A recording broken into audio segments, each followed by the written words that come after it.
This is the May 21st regular Glencoe Village Board meeting. I want to call the meeting to order now, and I'll have a roll call, please. Trustee Hallwax. Here. Trustee Mealopoulos. Here. Trustee Underdunk. Here. Trustee Rosenblatt. Here. Trustee Rubin. Yes. Trustee Scott. Here. And President Rowan. Here. First item on the agenda is consideration of minutes. We have circulated to the board members and to the public our regular meeting minutes for April 16th, 2026, and our closed session meetings for March 19th, 2026. Unless there are comments or questions, is there a motion to approve the minutes? So moved. Second. It's been moved and seconded. All in favor, say aye. Aye. Aye. Motion carries. Minutes are approved. Next on the agenda, we're going to have a presentation of a unit commendation to Glencoe Public Safety members and NORTAF. And I'll ask our Public Safety Director, Sean Lochran, to present. Sean.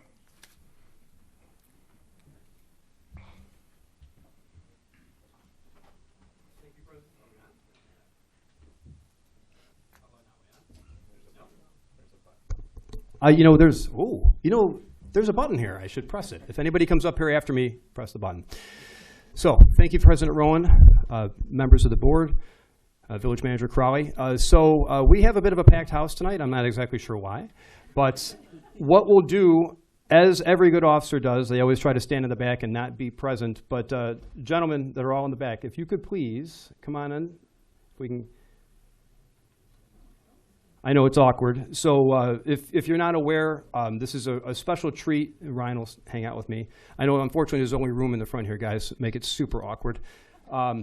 So this is a great opportunity whenever we have a village board meeting and we have a presentation of the good work done by members of the village, village staff.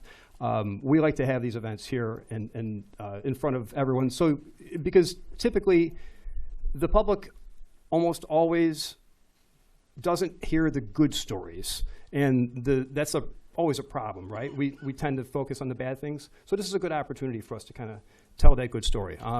We have some members of a number of different agencies that are here that are going to be recipients of this Unit Commendation Award, and members of Glencoe Public Safety. We like to have these at the very beginning also too, because individuals that are working, then they can get back on the street. So we want to make sure. And if anybody runs out of here in a hurry, that's probably where they're going to. So for information purposes, the reason why we have a number of different members from other agencies that are here as well. This is a unit commendation. This is a collaborative effort of a number of different departments. You may or may not have seen a helicopter flying around in Glencoe on May 1st. This is that story. And it is part of NORTAF. NORTAF is the North Regional Major Crimes Task Force and the Burglary Task Force, with which the handsome and talented Lieutenant Ryan Harrison, who's right here, and his family is back here in the left corner. He's the commander of that unit. What that is a series of, or a conglomerative effort of a number of different detectives from different agencies in the region. They come together when need be, whenever they have two or more crimes that they can associate it with an offender or offenders in any region. I always say, and forgive me because you've probably heard it before, no neighbor in this region can get by without borrowing a cup of sugar from your neighbor, right? Every single agency is very small, and so if you have a problem, you form a task force, we come together, we achieve that goal, and we move on. That's what this is about. So,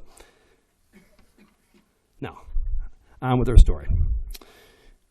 On May 1st, 2026, members of Deerfield, Evanston, Kenilworth, Lake Forest, Skokie, South Barrington, Winnetka, Niles, Wilmette, Northbrook, Lake County Sheriff's Office, and Glencoe Public Safety, of course, my favorite, collaboratively investigated a burglary pattern as part of the North Regional Major Crimes Task Force's Burglary Task Force. In this very difficult investigation, the offenders were linked to nearly 20 incidents in Lake Forest, Highland Park, Northfield, Long Grove, Lincolnshire, and Riverwoods. During the prolonged surveillance on May 1st, the nominees followed two subjects in a car through multiple municipalities in the region when they made the mistake of coming to Glencoe. Now, let's talk about these offenders. Law enforcement always has a tendency to give offenders more credit than they are due. So we look at conspiracies, we think there's planning, we think there's an inside person. I can say, without a doubt, these individuals were knuckleheads. Now, when I say this, they would go to a window, look in the window, break the window, and not think. They would go during the dinner hour to break into these places when everybody's home. And they'd break a window, and then somebody come in and run away and jump a fence and then run away and then go look in another window 2 doors down, try exactly the same thing. They're not very good at what their job is, right? Their job was to steal. This particular individual came into town April 1st, April Fool's Day, and the burglary task force could identify, and likely he began burglaries on April 4th and was hitting places every single night, right? So once they put it together and they were able to identify him, they put this new effect. So where were we? As I was saying. As they continued to surveil him, the nominees observed the driver drop off his co-offender on Sheridan Road and then park his car in the Uptown Business District. The second offender, now on foot, made his way into the heavily wooded yards along the lakefront, making it very difficult to follow him. In analysis of the crime, the offender was always hitting heavily wooded areas in very affluent neighborhoods, so that way he could evade detection and, again, jump from yard to yard. There's a great deal of planning and contingencies that went into effect of trying to determine exactly how they would apprehend this offender, because it's very difficult. Dispatch alerted the nominees of a residential alarm nearby on Lakewood Avenue, at which time the nominees activated their plan. As they surrounded the address to cut off all exit points and launch their drone in support, they spotted the subject in an adjacent yard hiding in bushes. As they made adjustments immediately, the offender then used cover and fled into the network of ravines in the neighborhood. And if you're familiar with Glencoe, there's a number of different ravines that lead into the lake, so they're all recessed and it's very difficult to navigate. Simultaneously, uniformed Glencoe officers executed their part of the plan to take down the getaway vehicle in the business district. He was taken into custody after a brief struggle. The team knew that they had half of the puzzle solved and had cut off the escape plan. The officers then called for immediate additional cars from the surrounding municipalities as the subject had made it out of their original perimeter. This included an additional drone, police canines, and of course, a police helicopter. They continued their search for an hour and a half, but it appeared that the subject had evaded capture. Our nominees, however, still had parts of their plan in effect. The offender's apartment and girlfriend were also under simultaneous surveillance in North Chicago. They knew that she was sometimes the getaway driver, and sure enough, once those BTF detectives watched her exit the apartment and drive right to the burglar, she was able to help him load additional proceeds into the car. As it happened, the offender later admitted to detectives that he had made it his way yard by yard, stole a bike, and rode into Highland Park, where he brazenly broke into a church. I didn't say he was smart. There he took money, a safe, and was kind enough to use the church phone to call his girlfriend for a ride. The offenders were appropriately charged with multiple felonies that night, and more charges are pending. Because of the investigation, numerous municipalities were able to clear cases and hold these offenders accountable. A Glencoe Public Safety Unit Commendation Award is presented, quote, from their policy, for conduct that is outstanding in every respect, and the members must have demonstrated a high degree of initiative as a group, which resulted in an act that exemplifies the high standards of the department. Actions performed that evening stand as a testament to the hard work, dedication, and ability to work as a team to apprehend offenders plaguing the entire North Shore. By clever use of technology, solid teamwork, and strong investigative techniques, the offenders were apprehended that night. The excellence on display that evening personally stands out in my nearly 30 years of service. I wanted to make sure that we recommended this group for the appropriate recognition. And in such, we are proud to present a unit commendation to the following recipients. Okay, do you have it separated? You did not? Oh, okay. Let's see. You'll have to call them out because, well, sorry, technical difficulties. Here, I will start with the names that I know. I don't know your guys. Sorry, guys, sorry. Officer Stephen Solomiti.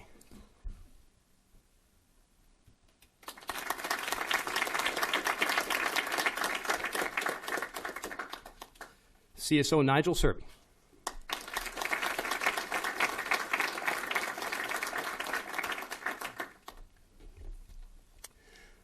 Officer Ben Filatowski.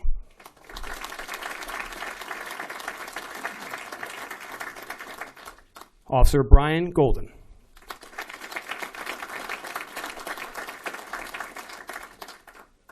Officer Dale Trusky. Hide back there.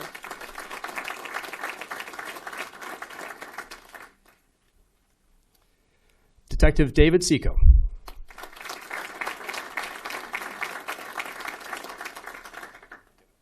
Is it good? Yeah. Okay.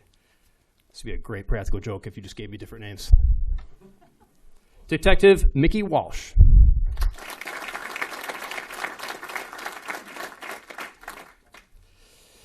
Officer Oliver Tannenbaum.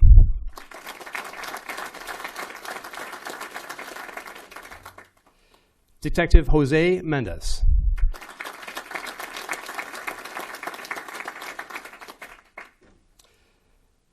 Detective Aaron Kruchko.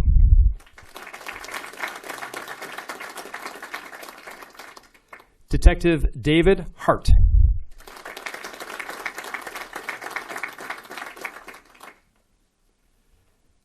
Detective Quinn Curran.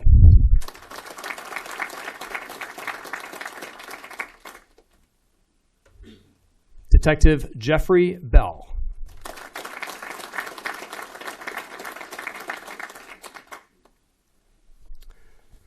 And Detective Ryan Harrison. Or Lieutenant.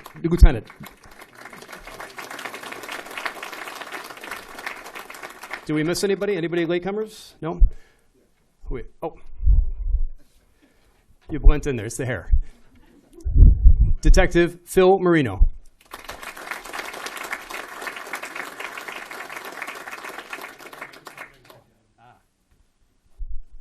And Lieutenant Ryan McInerney.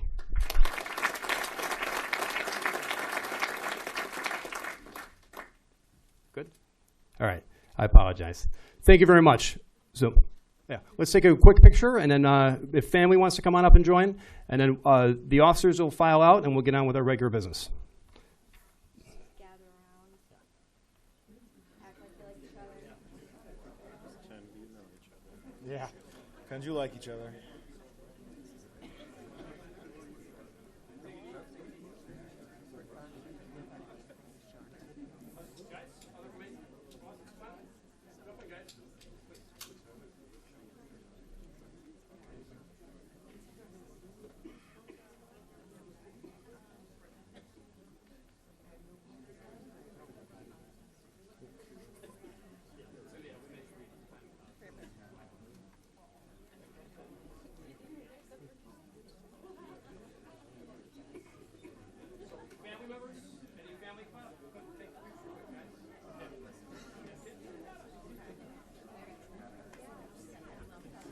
As family members come on up and take some pictures real quick, too, this is always very important to me. I usually give this speech at every award ceremony, is officers in all capacities, police, fire, EMS.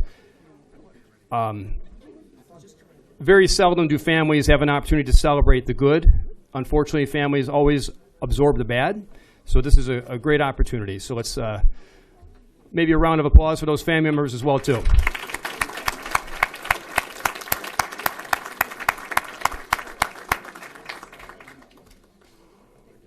Yeah, jump in it.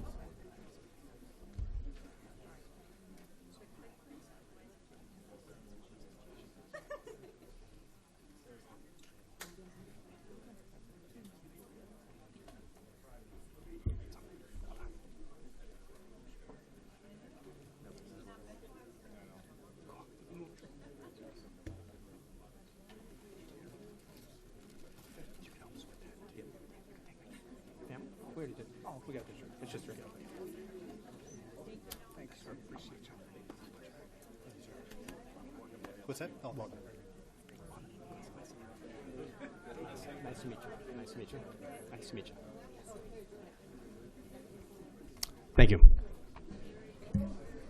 And on behalf of the Glencoe Village Board, we thank and congratulate the terrific Glencoe public safety officers and the NORTAF team for helping keep us safe. Next part of the agenda is public comment. The public comment is where the public addresses the board about a subject that is within the village board's jurisdiction, but is not covered by another location on the agenda. If you want to talk about an item that is on the agenda, wait till that agenda item is called, and then you'll get an opportunity to speak. If your matter is on the consent agenda, let us know, and then we'll take it off the consent agenda so you can talk about it.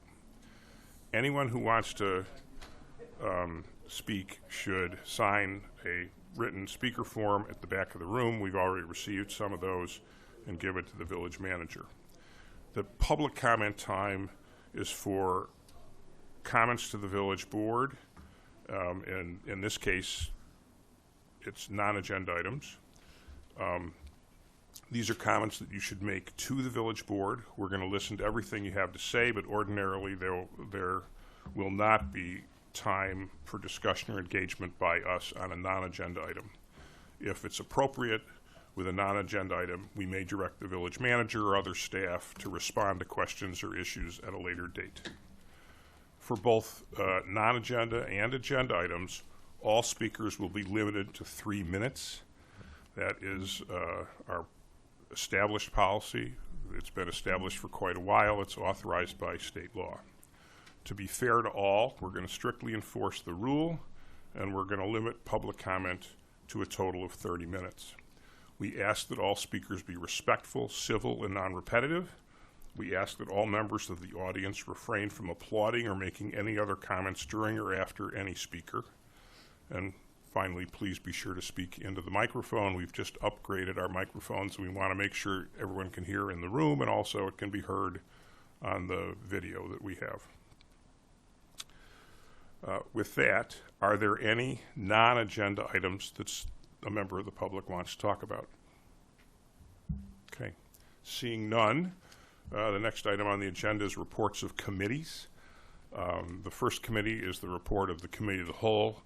I'm going to make that report. We had a Committee of the Whole meeting earlier this evening, and we talked about two things. One, we reviewed the draft Glencoe streetscape and parking study.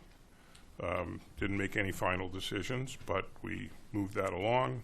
And we also discussed the village's sustainability action plan and gave guidance on that. The next item is the report of the Finance Committee, and I'll ask Trustee Rubin, who is the chair of the Finance Committee, to report on that. Trustee Rubin. Thank you, Mr. President. At Tuesday's Finance Committee meeting, the committee discussed the monthly financial reports for the month of April. General fund revenue performance exceeded both the monthly budget targets and prior year's receipts for several revenue sources, including sales tax, Illinois income tax, building permits, and sewer charges. We also discussed that the property tax receipts for the second installment bills from last year and the first installment of this year were received through April. However, we are still waiting for a reconciliation from the county to determine the breakdown of collections between this year and last year. It's estimated we've collected about 29.3% of this year's levy through the end of April, and when we finally get the reconciliation from the county, we'll be able to give you better numbers. The committee also discussed the proposed timeline to issue general obligation bonds in 2026 in accordance with the approved calendar year 2026 budget and the village's 10-year CIP financing plan. The committee also agreed to issue bonds in two separate series, one for the village's $10 million bond for capital financing, as we intended and as is in the budget, and a second issue for the library's first installment bond issuance of $3.9 million for their upcoming library renovation project. On tonight's agenda, there's a reimbursement resolution that will allow the library to reimburse themselves from bond proceeds for any capital or professional services expenditures for that project that are incurred from 60 days past through the date of the receipt of the bond proceeds. This will allow progress on the library project to continue during the village's preparation process to actually issue the bonds. The Finance Committee also discussed updates to the calendar year 2026 CIP, including purchase of a new public safety boat, which will be purchased from general fund reserves, and that is on tonight's agenda for consideration. Lastly, the committee discussed the current state of the village's investment portfolio, which, I'm happy to say, is outperforming its benchmark by approximately 50 basis points. And we also discussed proposed changes to the village's investment policy, which could allow the village to invest in longer-term investments and additional corporate securities.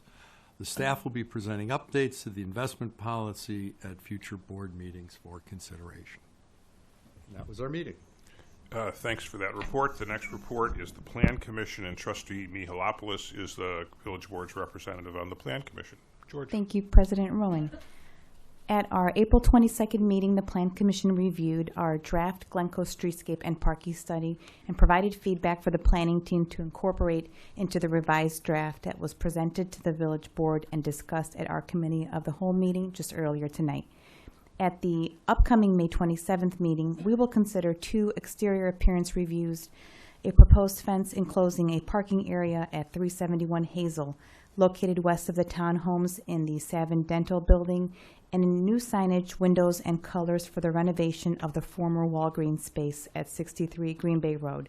This space is being renovated by a health center that is currently operating in Wisconsin and is opening new locations in the Chicago suburbs. Thank you. Thanks for that report. The next report is the Golf Advisory Committee, and Trustee Hallwicks is the Village Board's representative on that. Trustee Hallwicks. Thank you, President Rowan. The Golf Committee last met on Monday, May 18th. Despite the record-breaking rain in April, the golf course exceeded revenue budget by 34% and was 14% under the payroll budget. The new restaurant vendor, the Clubhouse Group, opened up the Tea Time Terrace with the new fresh menu, and it's a reimagined design of the outdoor space. The new cart fleet with the GPS system was delivered and is being well received by golfers. And then longtime advisory board members Michael Laporte and Jerry Wine were thanked for their 8 years of service on the Golf Advisory Board. The next Golf Advisory Board will be held on June 15th. It is public, so everybody's welcome to come join that meeting. Thanks for that report. The next report is the Sustainability Task Force, and Trustee Rosenblatt is the Village Board's representative on that task force. Thank you, President Rowan. The Sustainability Task Force met on April 28th. The task force received an update on the spring Buckthorn curbside collection program, the EV charging station construction outside Village Hall, and the next Green Bay Trail construction project scheduled for 2027. The STF finalized details for the Donate and Recycle Day, as well as the Waste Not giveaway for International Compost Awareness Week. I have been assured that Waste Not will not be giving away compost for International Compost Awareness Week, but I believe a free Waste Not compost subscription. International Compost Awareness Week is May 3rd through 9th, during which the village staff is encouraged to dress up as their favorite compost item. Finally, the task force reviewed its communication plan and developed content topics for May and June, social media posts focusing on sustainability education. The next task force meeting is scheduled for next Tuesday, May 26, 2026. Thanks very much. The next report is the Council for Inclusion and Community. The Village Board's representative on that is Trustee Scott. Thank you, President Rowan. The Glencoe Council for Inclusion and Community met on May 4th to discuss upcoming events and review current initiatives. Council members discussed a flyer to provide to businesses who are doing good in the neighborhood, as well as the potential donation drives, including a partnership with District 35. In addition, members discussed continuing support and activities for Glencoe's July 4th celebration. The next regular meeting is scheduled for Monday, July 6th. Thanks for that pithy report.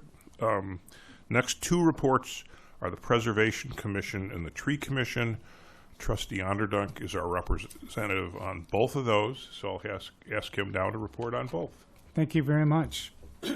The Preservation Commission met on May 5th and completed an advisory review of a proposed siding project at 915 Greenleaf Avenue and raised no concerns. The Commission discussed an upcoming lecture series celebrating Glencoe's architectural heritage, which the Commission is hosting along with the Glencoe Public Library. The series features several speakers and programs over the next few months, highlighting the village's distinctive building styles, notable architects, and broader history of design and preservation in the community.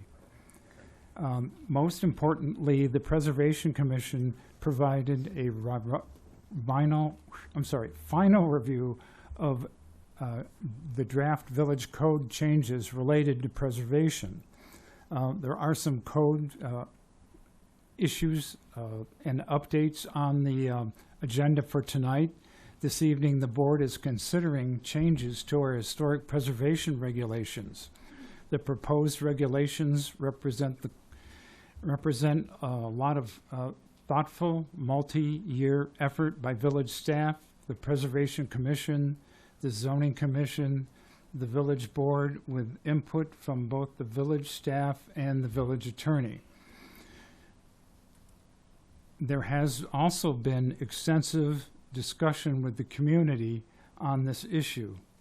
The proposed ordinance updates in a clear, modern, and consistent framework that aligns incentives with preservation goals to support the continued investment in our historic and architectural character. I'd like to again thank everybody who was involved with this process. The next regular meeting is scheduled for Tuesday, June 2nd. And following that is the Tree Commission. The Tree Commission did not meet in May, but has been active with other activities.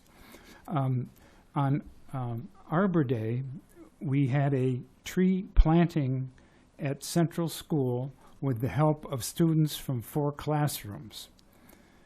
Also, the Park District Greenhouse grand opening, which the greenhouse is located on village land adjacent to Shelton Park, was held on May 20th. And yes, I was assured you can grow oak trees from acorns in the greenhouse. Continued planning is underway for a joint village Park District tree nursery at Shelton Park, north of the tennis courts. I believe the buckthorn program will continue through the month of May, and of course there'll be ongoing summer tree planting and maintenance by village staff. The next meeting for the Tree Commission is June 8th at noon. Thank you very much. Thanks for those 2 reports. That concludes the reports of committees. The next item on the agenda is the report of officers, and first the village manager's report. Village Manager Corrali. Thank you, President Rowan, and good evening, everyone. My report this evening will be brief given the scale and magnitude of our agenda, but I do just want to take one moment. May really is the month that we celebrate all of our municipal employees, and last month this board ratified several proclamations honoring the different areas of service among our municipal staff. May 4th, which was International Firefighters Day, May 3rd through the 9th, which is Public Service Recognition Week, May 10th through the 16th, which is National Police Week, and this week, May 17th through the 23rd, which is National Public Works Week. Just another opportunity to say thank you to the amazing team that serves this community. I'm privileged to work with each of them every day, and it's an honor to see the amazing work that they do on behalf of our residents and our businesses every day, round the clock. We saw some of that this evening already with our public safety team, but that's true of all of our departments from top to bottom. So just an opportunity to say thank you to each of them one more time. And one quick announcement, our annual Memorial Day ceremony will take place this coming Monday, May 25th at Veterans Memorial Park. That will start at 11 a.m. This is a long-standing partnership between the Glencoe Historical Society and the village, and it includes a historical program and recitation of the names of all those lost in service to our nation. We really encourage everyone in the community to attend this event. It's really very thoughtfully done, and a lot of gratitude goes to the Historical Society who puts this program together every year. So my hope is that the weather is going to cooperate, but if it does not, a rain location will be at the Takeoff Center, again at 11 a.m. on Monday, May 25th. And with that, that concludes my report. Thanks for that report. The next item on the agenda is the village president's report. That's me. And the first thing I want to report is we make our appointments to village committees and commissions and boards, and we've circulated to the village board, and we've published online appointments to village positions, village board representatives to committees and commissions, and resident appointments to village commissions. Unless there is any discussion from any of the board members, is there a motion to approve the circulated appointments? So moved. It's been moved and seconded. All in favor? Aye. Aye. Anyone opposed? All right, that motion carries, so the appointments are effective. Next, we have a series of proclamations. Again, they've been circulated to the board. They've been published online for the community. They're consideration of a proclamation of the village of Glencoe celebrating the Nations America 250 commemorations, consideration of a proclamation honoring retiring Glencoe School District 35 teacher Mark Berry after 33 years of service, consideration of a proclamation declaring June 2026 as Pride Month in the village of Glencoe, and consideration of a proclamation declaring June 19th, 2026 as June 19th in the village of Glencoe. Unless there are any questions, comments, or debate, is there a motion to approve those proclamations? So moved. Is there a second? Second. It's been moved and seconded. All in favor? Aye. Aye. Anyone opposed?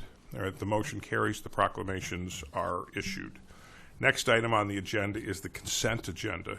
The consent agenda includes items that have been published online for the community, reviewed by the board, either individually or together as part of the committee of the whole discussions. We don't think they warrant further public discussion. So, unless there are any questions or comments, is there a motion to approve the consent agenda? So moved. Second. It's been moved and seconded. For this, we need a roll call vote. So let's have that. Trustee Hallwax. Yes. Trustee Mealopoulos. Yes. Trustee Onderdonk. Yes. Trustee Rosenblatt. Yes. Trustee Rubin. Yes. Trustee Scott. Yes. The consent agenda is passed. Right, the next item on the agenda, and the reason people are standing room only tonight, is regular business. And first, a staff report and village board discussion of parking and traffic issues and regulations on public rights of way immediately surrounding the Glencoe Beach and Lakefront Park.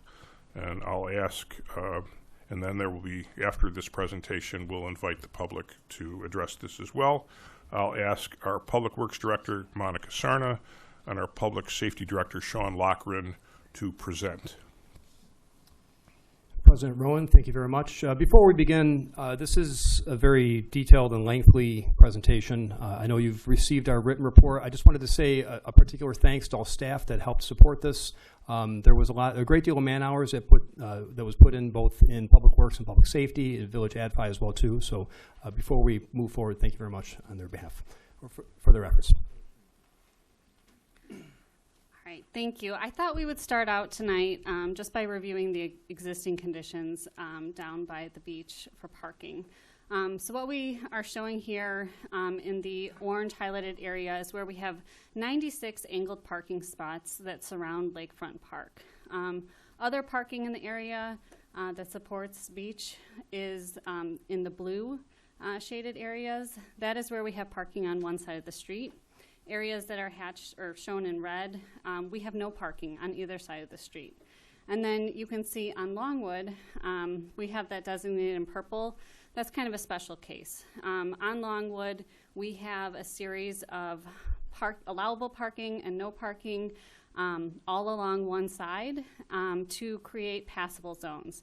Longwood is a long block, and so with it we noticed some passage concerns, and we wanted to create those allowable refuge areas as cars were trying to pass in both directions. What we found, I think this was implemented about 5 or 6 years ago, and what we found is it does create confusion about where parking is allowed and isn't allowed along Longwood Avenue. And then also to talk about our current public safety operations. Sure. So I apologize. Some of this information you may already know, but this is for the benefit of those attendees who may not. Wanted to discuss briefly how public safety operations take place in and around the beach area. Most people will see that the department is divided into two separate sections, uniformed and non-uniformed, though to the casual observer, they may not recognize what they're seeing when they see a uniformed member. Uniformed members actually are public safety officers, which are sworn police officers, firefighters, and paramedics, and also community service officers. Community service officers are non-sworn members that are empowered, however, by the village to enforce ordinances. They also, ordinances in so much as things regarding animal complaints. They do follow up on animal complaints, other noise complaints, as well as, and especially parking violations. That is one of their functions, and primarily their function is and administrative runs and administrative support. When it comes to parking enforcement, it is a great deal of their job. Primarily, it is a difficult task that requires a great deal of technology, and that technology is in the form of a license plate reader that is purpose-built attached to their vehicles. License plate readers, commonly, people might think all license plate readers are the same. We employ essentially 3 different distinct types. The first of which again is purpose-built for the CSOs, community service officers, used for parking enforcement. That allows those individuals, in particular our 3 CSOs, who work Monday through Friday, typically 7 o'clock in the morning until 5 o'clock in the evening, which is the chosen time where they're most effective and where the work is that's where their primary work is and they're needed. Those license plate readers allow them to pass by different areas, in particular, which have timed parking in our Uptown Business District. It checks their license plate, it takes a picture of their vehicle, and then it compares that picture to the last time they passed, and that allows them to flag violations if they've not moved in the allotted time. That would not be capable were not for some other means. Previously, they used to walk on foot and mark tires with chalk, which was found to be, I believe, unconstitutional, but previously. So this allows them to enforce, and it is a significant technology advancement and an investment that the village has purchased for 2 of the 3 vehicles. Those are purpose-built. Now, talking about the public safety officers, they work 24 hours a day. The CSOs work primarily Monday through Friday, as I mentioned, 7 o'clock in the morning until 5 o'clock. Now, I touched briefly on enforcement. Enforcement, in particular, parking violations, it can be done in 2 different ways. As I mentioned, with the automated license plate reader system, which then they flag a vehicle. It's an offense. It will read the plate. It gives them the option of if they issue a citation or not, and then they issue a computer-generated citation. Otherwise, public safety officers, which do not have those that kind of license plate reader in their vehicle, they have another kind. But that kind of license plate reader, purpose-built for that parking enforcement, they would specifically run a plate, then they would access that information in law enforcement sensitive databases, and then they would issue a citation themselves. One is a little more effective, or I'm sorry, a lot more effective and efficient than with the CSOs as opposed to the public safety officers.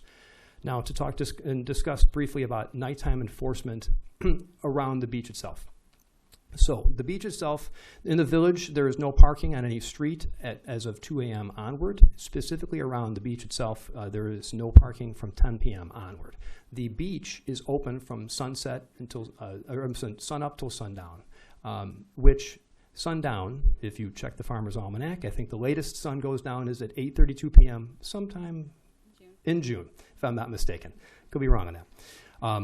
So the officers then, they'll make their way to the beach, and it closes at sundown. However, on the beach itself, it was previously manned the beach itself was manned until 7 p.m. But you can obtain a beach pavilion, and those are open until 10 p.m. So, which is important later. So the officers will park their car, make their way down to the beach. As they're working their way down to the beach, they'll go through the park itself. They'll do what's called a soft clear. They'll tell everybody, hey, everything's closed. Make your way to your vehicles. Pack up your things. Then they'll get their way down to the beach, and then they'll do a hard push. They'll clear the beach, and they'll work their way up. As they work their way up, then they get back to their vehicle. That sometimes is a little bit after 10. Then they start their enforcement. That gives a reasonable amount of time for people to pack up their things, get to their vehicles, and exit the area.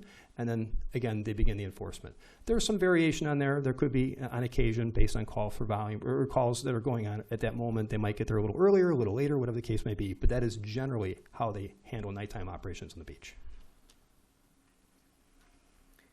All All right, so to dive into some background, in 2025, the village and the park district came together to start having conversations about concerns and complaints that we heard throughout the 2025 beach season. So we really wanted to come together and see what could we do together, both operationally and through parking enforcement, to help address these complaints. Out of those discussions, we decided to host a listening session. So on February 9th in 2026, we hosted a listening session with those neighbors, and we heard a lot of things, particularly overcrowding, concerns about access for driveways, fire hydrants, and just general pedestrian safety, some hazardous driving conditions when people are racing to find a parking spot. And so what we wanted to do was find a solution to help address those complaints.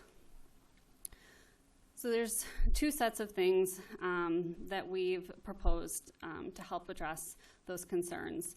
The first, I would say, are kind of the physical changes. And so what we're looking at is adding on-street parking signage through pavement markings to help designate what those compliant parking spaces should be.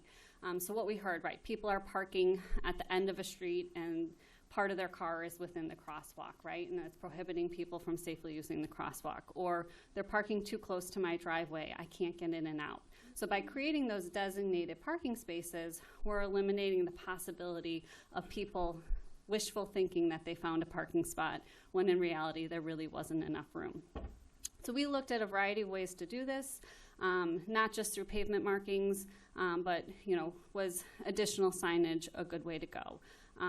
Should we be painting the curbs? And really where we landed at was the second option are the smaller Ts. We designated marked parking stalls, and we're trying to go with the lightest touch. So by creating just those small hatched Ts, we felt like we would create an environment that would have very compliant parking, very enforceable parking, and we would open up access back to people's driveways, the fire hydrants, the designate and educate Hazel Avenue and at the Metro lots to show if you can't find a parking spot, don't keep circling. Only half a mile away, you can head down to the Metro station and use one of the parking spaces there. We do know from the previous parking study that was done in 2023 that the Metro lots have high utilization on Tuesday, Wednesdays, and Thursdays, the high commuting days, and those lots are nearly at capacity for those days. And like I said, that study was done in 2023. I believe Public Safety did their own assessment recently where they self-counted the cars as well. Everything goes to show that the utilization in those Metro lots is continuing to go upward as Metro ridership is also going upward. But that's really only relevant on Tuesday, Wednesday, and Thursday, the highest commuting days. The last physical change that we are making is adding safety enhancements to the adding safety enhancements to the access ramps. So a lot of the beachgoers walk down the ramps, but there are also vehicles that use those ramps to access the water plant, some for beach operations, and so we wanted to make sure we were creating a safe situation where both pedestrians and vehicles could traverse through there. So we added stop signs at the halfway house, additional signage for pedestrians to watch for vehicles. We repainted and created additional pavement markings on those walking lanes, and we reduced the speed limit for vehicles going down through there as well. So all aimed at improving the pedestrian experience going up and down those ramps. So moving on to operational and enforcement enhancements. These are some of the things we discussed at great length and sought board approval last month. First of which would be the stronger enforcement measures. Through the assistance of our village attorney, we designated the beach area as a high demand parking area ordinance. What that does is that increases the fines to a $100 citation for any offense within that specific area. That's previously, so last year a standard parking ticket was $25. It was increased to $50 this year across the board. We've seen that has an immediate effect as far as parking compliance in our business district and the uptown area there. And we know through speaking with our neighbors, we know specifically that they used, several of our neighbors used this specific enhancement of doubling their fines in these targeted areas to gain compliance, and it worked very quickly. That has gone into effect, 10 days after the last ordinance, or after the last village meeting. Secondarily, there's the parking ordinance overhaul. In compiling this data, in looking at this data and considering the way our village ordinance in regards to parking was very generalized. It was a standard parking offense, and then you could just fill in the blank as far as whatever the offense was. Sometimes you could get accurate data. Sometimes it would maddening. It would take you a long time to determine specifically what the offense was. So we asked for permission and updated the ordinance. So that gives us an ability to really dial down and specifically identify what those key offenses are. Draw that data, which comes in later on. Next is expansion of our community service officers on weekends. As I mentioned previously, they're only working on Monday through Friday. Analysis shows that that is where they need to be. So if we want to, in our most cost-effective and efficient means of parking enforcement, for those reasons I mentioned earlier, would be an expansion of those CSO hours to the weekends. I have to stress, and I always drill this down to the men and women of the department, I do not want to see more citations. I want to see more compliance. Getting to the end of making more arrests, more citations, really doesn't do anything except for communicate that a law enforcement agency is an army of occupation, which is not what we want. The ultimate goal is zero crime, zero citations. So we always just want to gain compliance. That's always the drive. But, however, in direct response to what the community is asking for, and they highlighted a great many number of offenses that are in the area relative to the beaches that are solely relegated to things we can control through parking ordinance enforcement, that's one of the things that we did immediately. And then lastly, we would make it all efforts to redeploy our public safety officers whenever possible to the beach area, whenever, again, based on call volume. Those are the things we talked about. Also of note, I put it up here, it's not necessarily within my business to discuss park district operations, but I did want to highlight at every step along the way, from the beginning to the end, even going back to last year, Park District has been very, very helpful working with us in lockstep to make sure that we are receptive to the community, number one, identify those problems, and then actively work towards using the problem-solving model. So one of the things that they immediately discussed is an expansion of staffing hours. They previously, if I'm not mistaken, had a staff that was on the beach until 7, expanding those staffing hours until 8. So how that becomes relevant to the crowd here is there'll be staff on site, and they'll be collecting gate fees up until 8 p.m. That then, in turn, you can access the beach free from now only in a 2-hour stretch from 8 p.m. until 10 p.m. once we begin that hard push, as mentioned. All right. So going back to last month's board meeting, at our April 16th village board meeting, staff was asked to provide some further information, particularly when it comes to our neighboring communities and how they regulate beach parking. We're also going to look at recent incident data from public safety, and then lastly, we'll go over some additional modifications that we considered for beach parking regulations. So looking at our surrounding neighbors, one thing that we noticed as we're going through these is that each municipality is very unique. Part of that has to do with the geographical layout. When we look at Sheridan Road being a main thoroughfare through many of our communities, it changes how close that is to the beach in the neighbors south to us versus the neighbors north to us.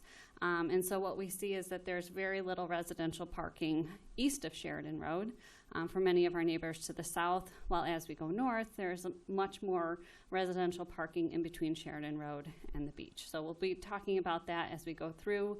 Another common theme was available parking lots.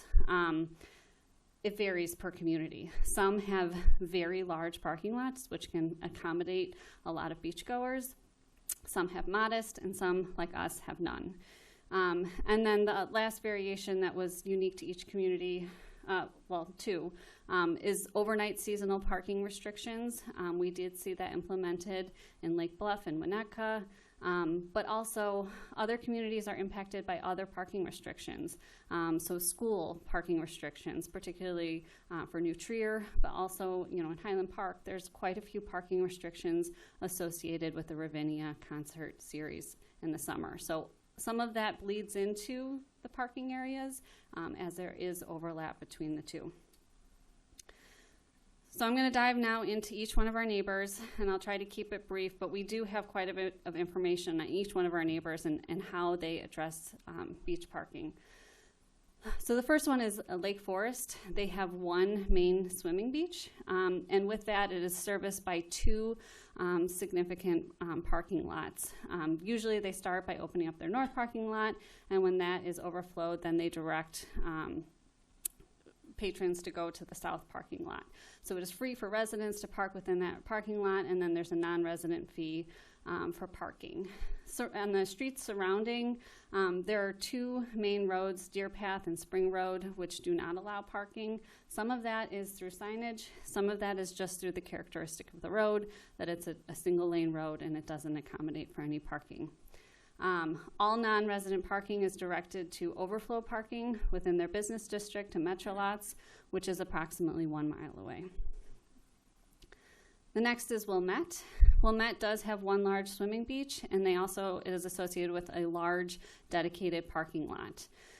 You can see in this map here, and I'll read it out because I know it's a little hard to see, but it is color-coded. So yellow means there's parking on one side, orange means there's some seasonal restrictions, and red means that there's no parking. So you can see in the area surrounding Wilmette a variation of parking enforcements. So on-street beach parking is allowed on those yellow streets.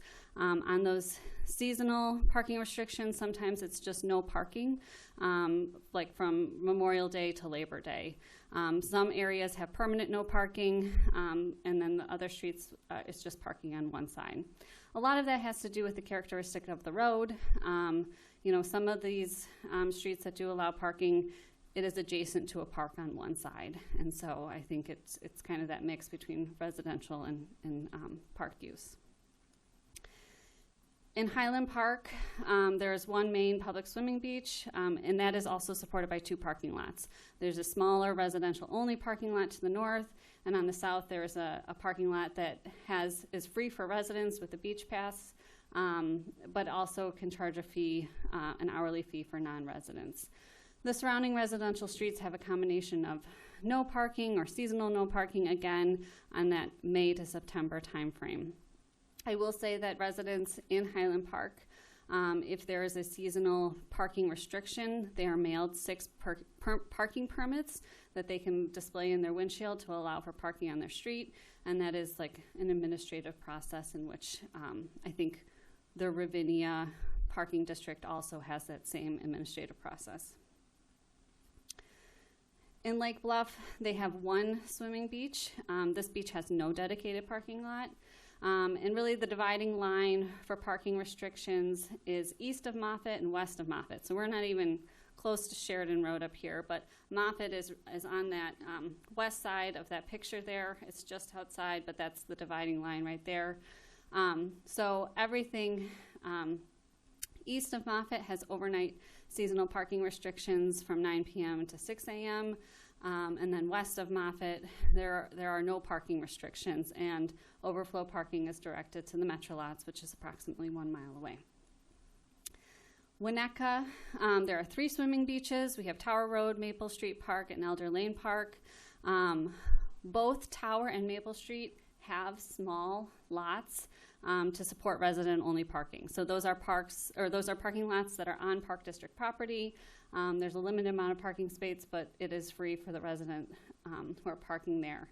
And then Elder Lane Park is closer to New Trier, and so all the parking surrounding there is limited by the New Trier parking restrictions, which are daytime, I think 7 a.m. to 4 p.m.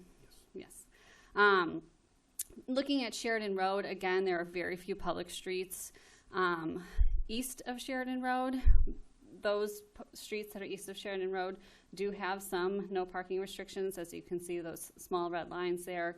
And then west of Sheridan Road, some of the streets have seasonal overnight parking restrictions, but again, some of those streets do allow for parking on one side, as you can see in those yellow highlighted streets. Non-residents are directed to go park in the overflow parking, which is the Hubbard Woods public parking garage, which is, I think, about a mile away as well. Last one is Kenilworth. They also have one swimming beach, no public parking lot, similar to us. And again, east of Sheridan Road, there is, I think Kenilworth Avenue is the one street that has resident-only parking restrictions. It is the entrance into the beach. But otherwise, there are very few public streets that are east of Sheridan Road. West of Sheridan Road, there are no parking restrictions. A lot of those have the 7 a.m. to 4 p.m., which is an association with the New Trier High School parking restrictions. So I'll let you do some summary. Sure. I'll try to get to these remaining 47 slides quickly.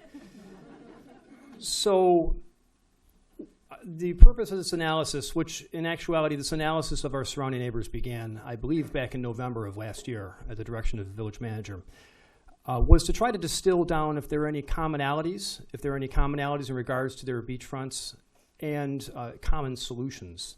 And the analysis of this as best we possibly can is everyone can see everyone has a different method of solving an issue, and their issue is not even necessarily in each community.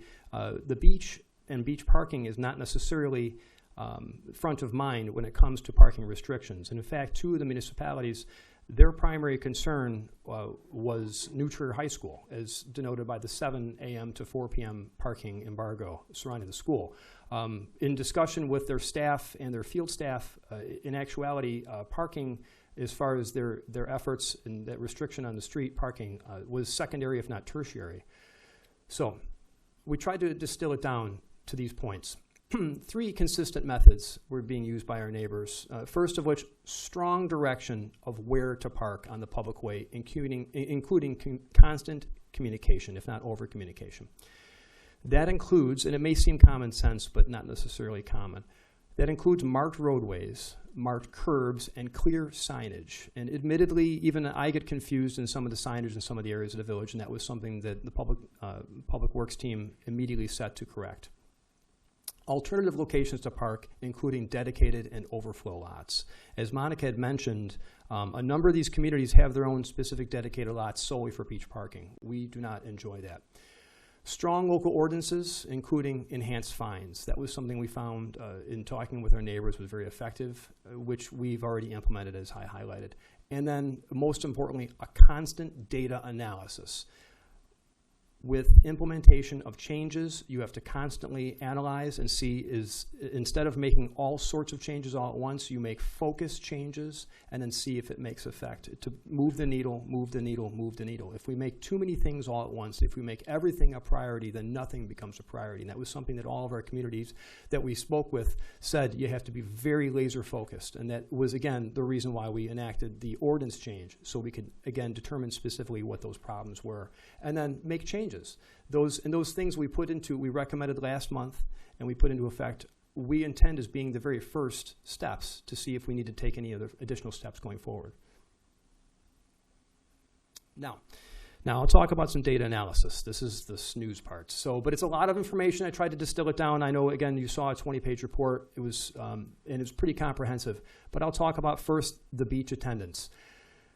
Beach attendance, and looking at thank you to the Park District providing us with beach attendance. They gave us a 10-year survey, and very accurate. It breaks it down by year, and it breaks it down by type of pass, resident versus non-resident. The number to recall is the average per year over a 10-year span is 25,115 attendees at the beach. We saw during COVID in 2020, you had the highest amount of over 51,000 attendees. Last year, in 2025, we saw 21,874. That is actually, several thousand less than the year prior. We were just over 26,000. So last year's attendance was actually a little more than 3,000 less than the 10-year average.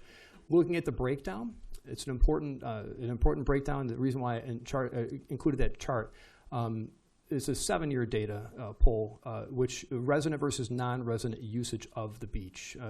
We're coming in at pretty even, 51% resident versus 49% non-resident. Of note, of interest, in actuality, back in 2027, according to their data, 29% of Glencoe, or of attendees were Glencoe residents. So actually, Glencoe use of the beach has gone up over years. Now, when it comes to public safety data, we tried to make sure when you're pulling your data, you want to be consistent with your data polls. So we looked at a 5-year data poll for all those different stats that we're going to be discussing that were contained within the report. Looking at ordinance violations cited. Ordinance violations are parking citations, but they also could be animal complaints, dogs off leash. That was a common complaint that was happening at Lakefront Beach a lot. Now we check it out of turn just to ensure, and those citations have gone down dramatically. Also dogs off leash at the beach, that happens a great deal also too. But as mentioned, we are often able to correct that behavior without repeat bad behavior through verbal warnings.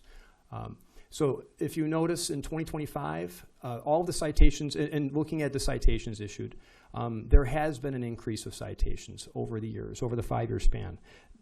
In particular, the last 2 years, there has been an increase in citations. Now, that does not necessarily, without looking at that data, it does not necessarily mean there's an increase of criminal activity or parking offenses.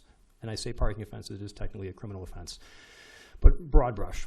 In actuality, we have 3 CSOs. 2 of the 3 CSOs have turned over. They've been here for a long time. They've retired, and we replaced them with 2 very good, very active CSOs. They find work. They go out and they find work. That, and also too, that 2-year span where we saw the most increase, that's when we have the implementation of that technology in the license plate reader technology. It makes it easier. They can immediately access that information. It runs it for them, and they can make that decision. And discretion being the greatest tool in their tool belt, they can make that decision if they need to write a citation at that time.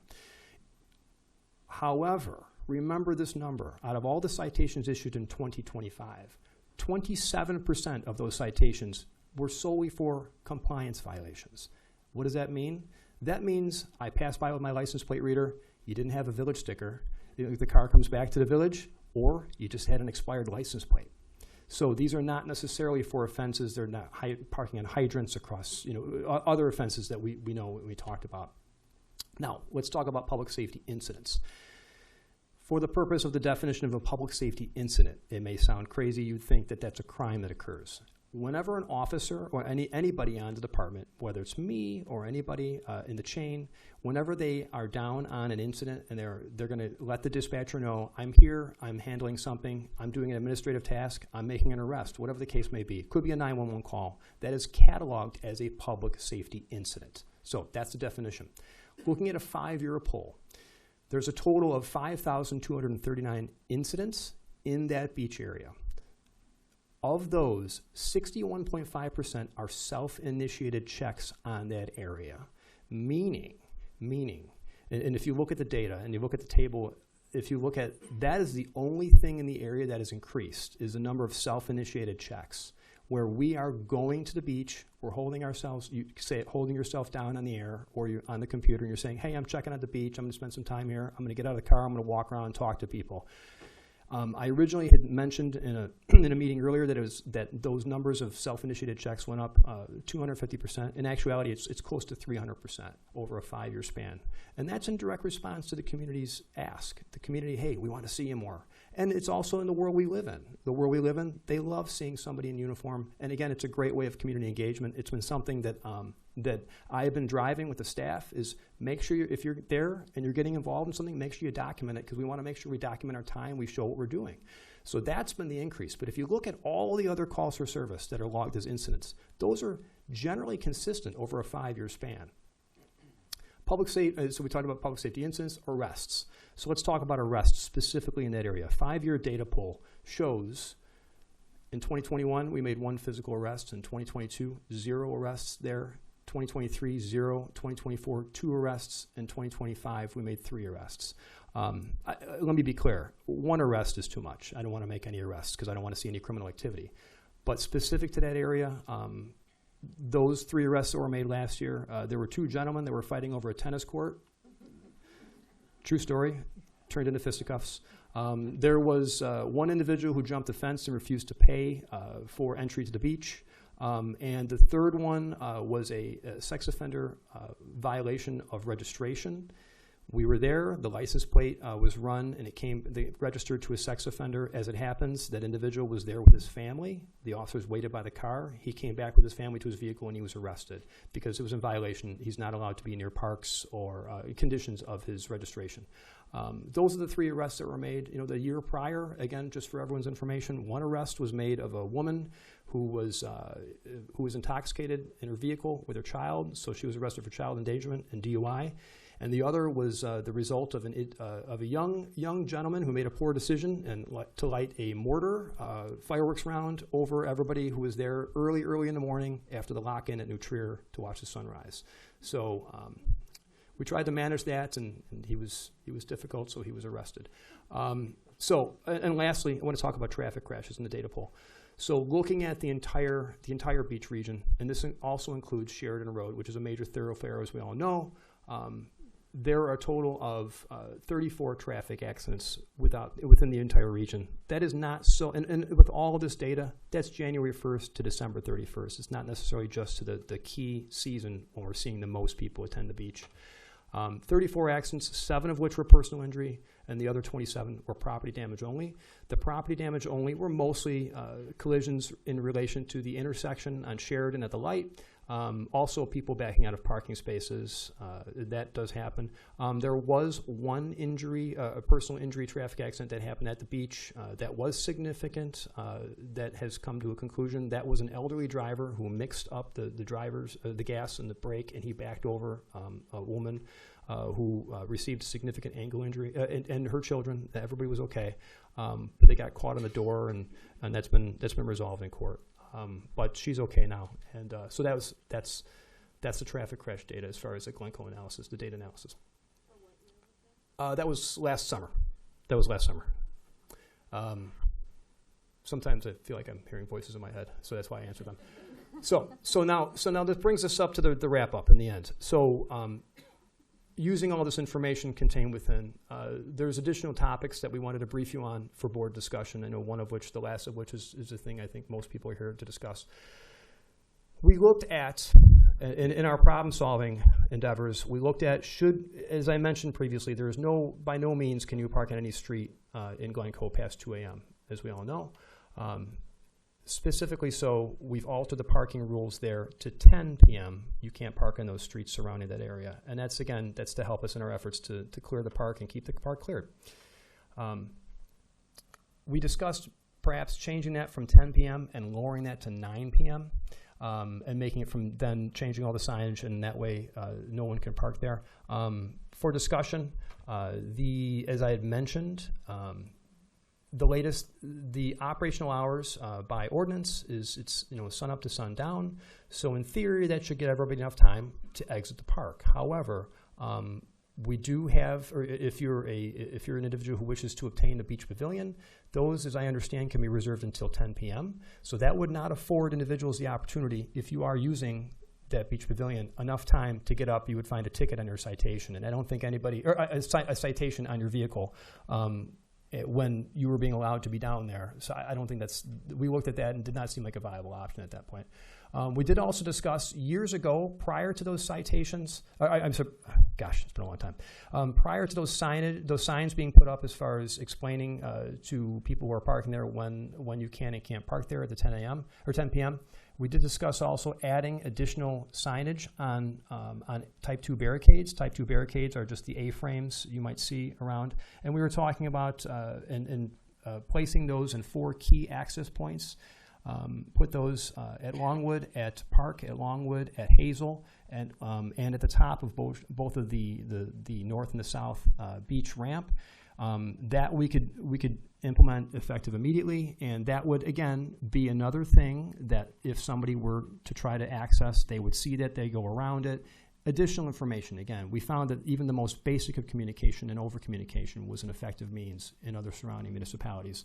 So we discussed implementing that as well too, and that was one of the things. And lastly, the resident-only parking permit option. This was discussed mightily, and we looked at it from a number of different directions. And I'll discuss some things that we saw that would that might not be as. Let me say, as the village board directs and as the public directs, public safety stands ready to implement whatever those actions are. But we want to make sure that we can do those things effectively. We want to make sure if you give us a task, I want to make sure that we can accomplish that task and fulfill that mission. So I'll discuss that as far as the limitations of our current technology, current limitations of our personnel, and the hours of operation. As I mentioned, as the current structure, our CSOs, which are doing the lion's share of the parking enforcement, so much so that we've invested significant amount of money in the technology with those license plate readers. They are in the place where they should be. Those are on days of operations, and that is an efficient means of supporting the department with personnel that have the authority to issue citations. They do not work at night. If we would have to displace one of those personnel into other operations if we did put some sort of resident-only permit parking in that entire area for the entire span of time. As highlighted by the technology, public safety officers do not have those same type of license plate readers that are used for the purpose of parking enforcement on their vehicles. They do have license plate reader technology that's incorporated into their dashboard camera system, but it reads plates and identifies wanted vehicles, missing persons, and it focuses on that hemisphere, if you would. The CSOs, which are non-sworn, they're not police officers, it focuses solely on that. So we have that divided because we don't want to share that data, that's law enforcement sensitive data. We don't want to share that data, and it's for their own protection. We don't want those CSOs overstepping and getting into something that's just going to get them hurt, quite frankly. For public safety officers to do the same function, it would be incredibly inefficient because we have a stickerless system that we implemented a number of years ago. And that system, whereupon it has strengths, it also has limitations. I cannot tell if a car is just by merely looking at it because it doesn't have a sticker. Does that come back to the zip code of 60022, Glencoe? I don't know that. I have to run the license plate. And then I would have to go into and access a SharePoint and look up that license plate and comparatively to some 4,900 other permitted vehicles in Glencoe, which is hovering around 69% of compliance of people who have purchased their vehicle stickers right now, and then determine if they have a sticker or not. Well, I say sticker, and I apologize because we're stickerless, but if they have issued a permit, and then take the appropriate action. Incredibly inefficient, and I would submit that I don't think that that's necessarily a good use of our personnel's time. And then lastly, again, we talked about the hours of operation. Those CSOs, that's hyper-focused and right where they need to be. Now, secondly, we are limited in our parking opportunities. As Monica highlighted in the very first slide, there's a limited number of parking that's in that immediate area and then the surrounding neighborhoods, and especially in areas we would direct people to. Looking at a 5-year data pool, we are seeing, and by charting this, not necessarily by public safety officers and CSOs actually doing our own independent study over a 2-week span, as part of the streetscape study, I believe, that was done previously. They have done an analysis, but also looking at the number of parking permits that are purchased to park in those lots. We are seeing that increase over a 5-year span. As people are going back to work, you see more commuters. You see people that are even parking there, paying for a pass, and then taking the train to New Trier. You see a number, and most importantly, people are using those parking lots specifically to patronize our business district. So I have highlighted before in private meetings, and I'll introduce to the crowd, the concept of squeezing the balloon.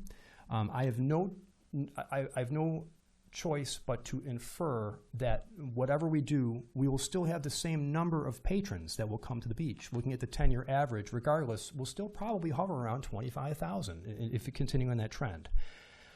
But if I take a balloon and I squeeze it, that balloon will go somewhere. As if I collapse one part, it will go someplace else. That will inject themselves, those vehicles, if we restrict those vehicles in that particular area, they will go to the surrounding areas, or they will indeed go to those lots. I would suggest that limited number of, we would be hampering the parking of people who are coming to patronize the businesses, which we hear complaints daily there's not enough parking. Not enough parking for those patrons, not enough parking for employees who work in those businesses. And it is a struggle. If you can't get in there at a certain time, you cannot get in there. So that is something that also I need to make you aware of as well. It would be, and we ultimately, we want to be effective. Both, I know I speak for both public safety and public works. We want to be effective, and we want to be careful and meaningful in our delivery. And we want to make sure that we can be, that we can deliver what the public mandates. But there are shortcomings if we execute that last, or we know we will not be able to be as effective if we implement that last part. And it's important for us to share that information with you.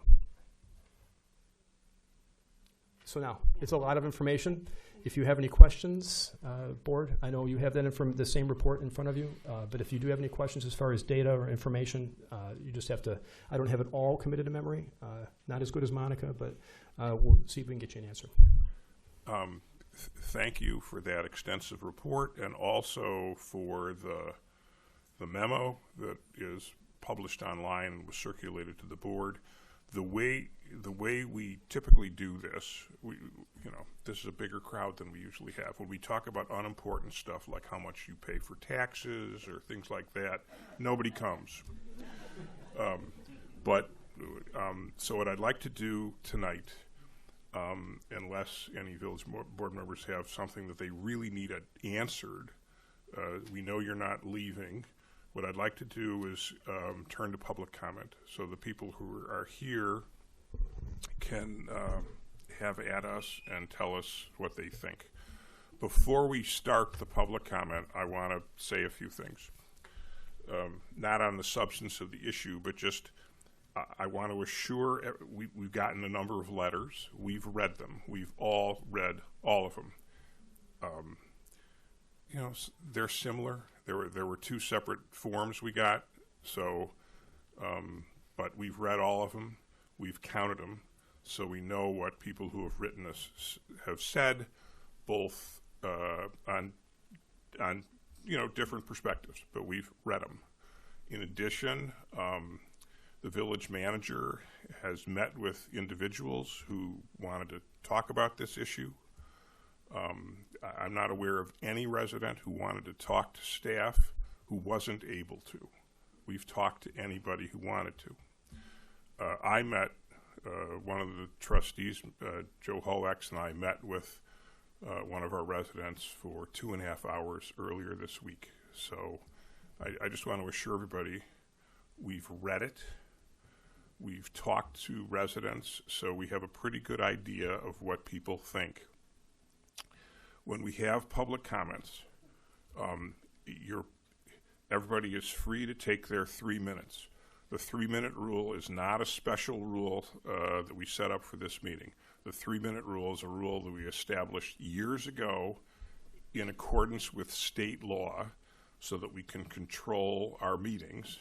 In my prior life, I was a lawyer. I argued cases worth millions and millions of dollars. I had criminal case where somebody might have gone to jail.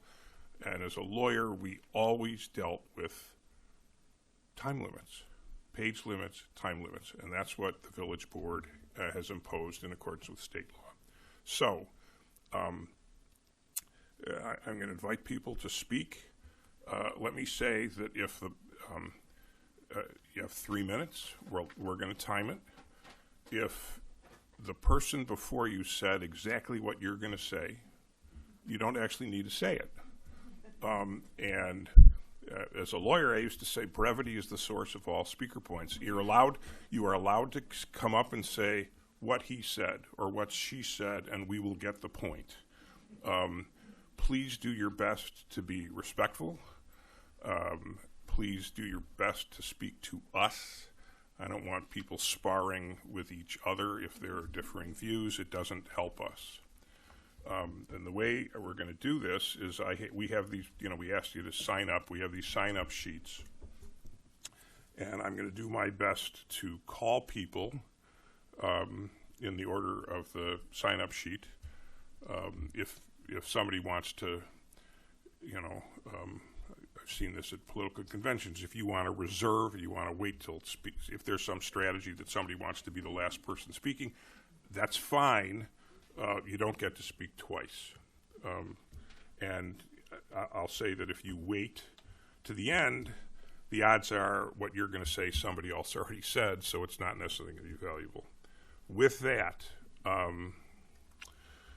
now's your chance. So with the sign-up sheets, the first sheet I have, the first person is Maggie Shapek.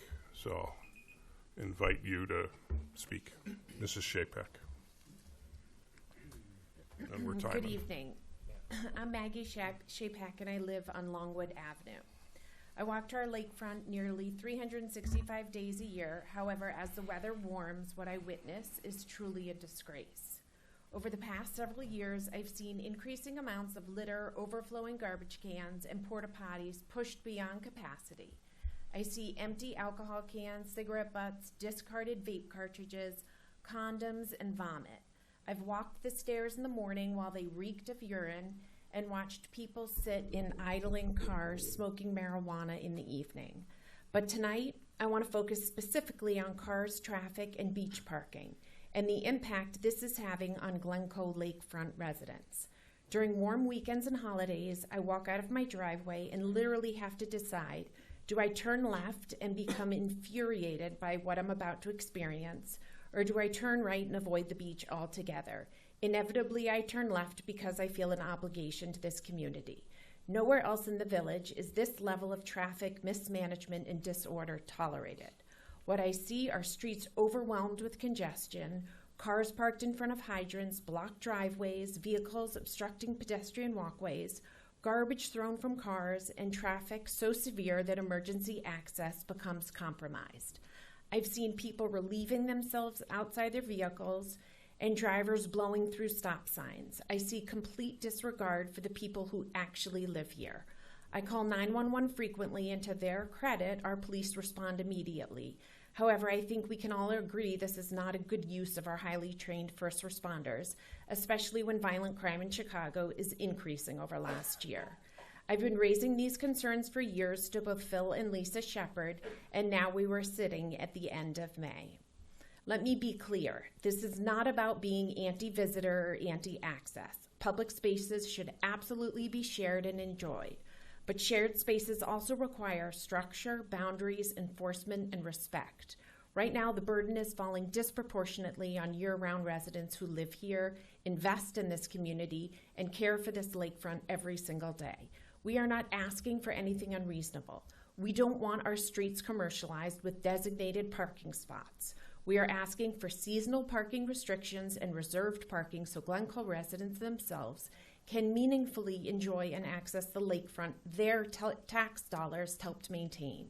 We are asking for full-time staff to more proactively manage traffic flow, manage in real-time traffic violations, and parking enforcement that pushes non-resident beachgoers toward the metro station and designated public parking areas, rather than turning our residential streets into overflow all-day parking lots. Thank you.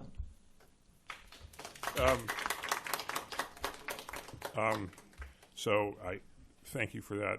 We're listening. That doesn't mean we're going to do what you want, but we're listening. I would request that we try your best to refrain from applauding. It doesn't help us decide, and it doesn't make for a good meeting. Next name, or booing. The next name is Carrie Rose.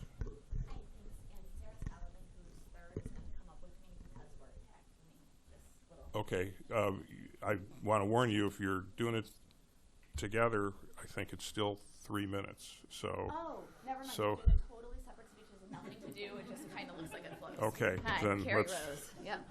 Okay. Okay, hold on. Am I started? I've had twins in 8th grade as their generations.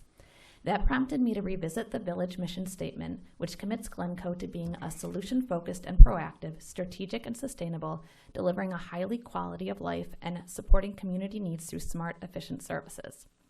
After reflecting on those missions, I came to the conclusion that the current beach parking structure undermines both of them, and the logical solution would be to have all the parking near the beach be either no parking or resident-only parking, and we will see a decrease of non-resident beach patrons over time. Glencoe is a small community of approximately 8,700 residents and fewer than 3,000 households. Unlike many neighboring municipalities, we do not have a substantial commercial tax base made up of major retailers, office parks, hotels, hospitals, or entertainment districts. The overwhelming burden of funding village services falls upon residential taxpayers. And many residents have felt that burden increase dramatically in the recent years through substantially rising property taxes.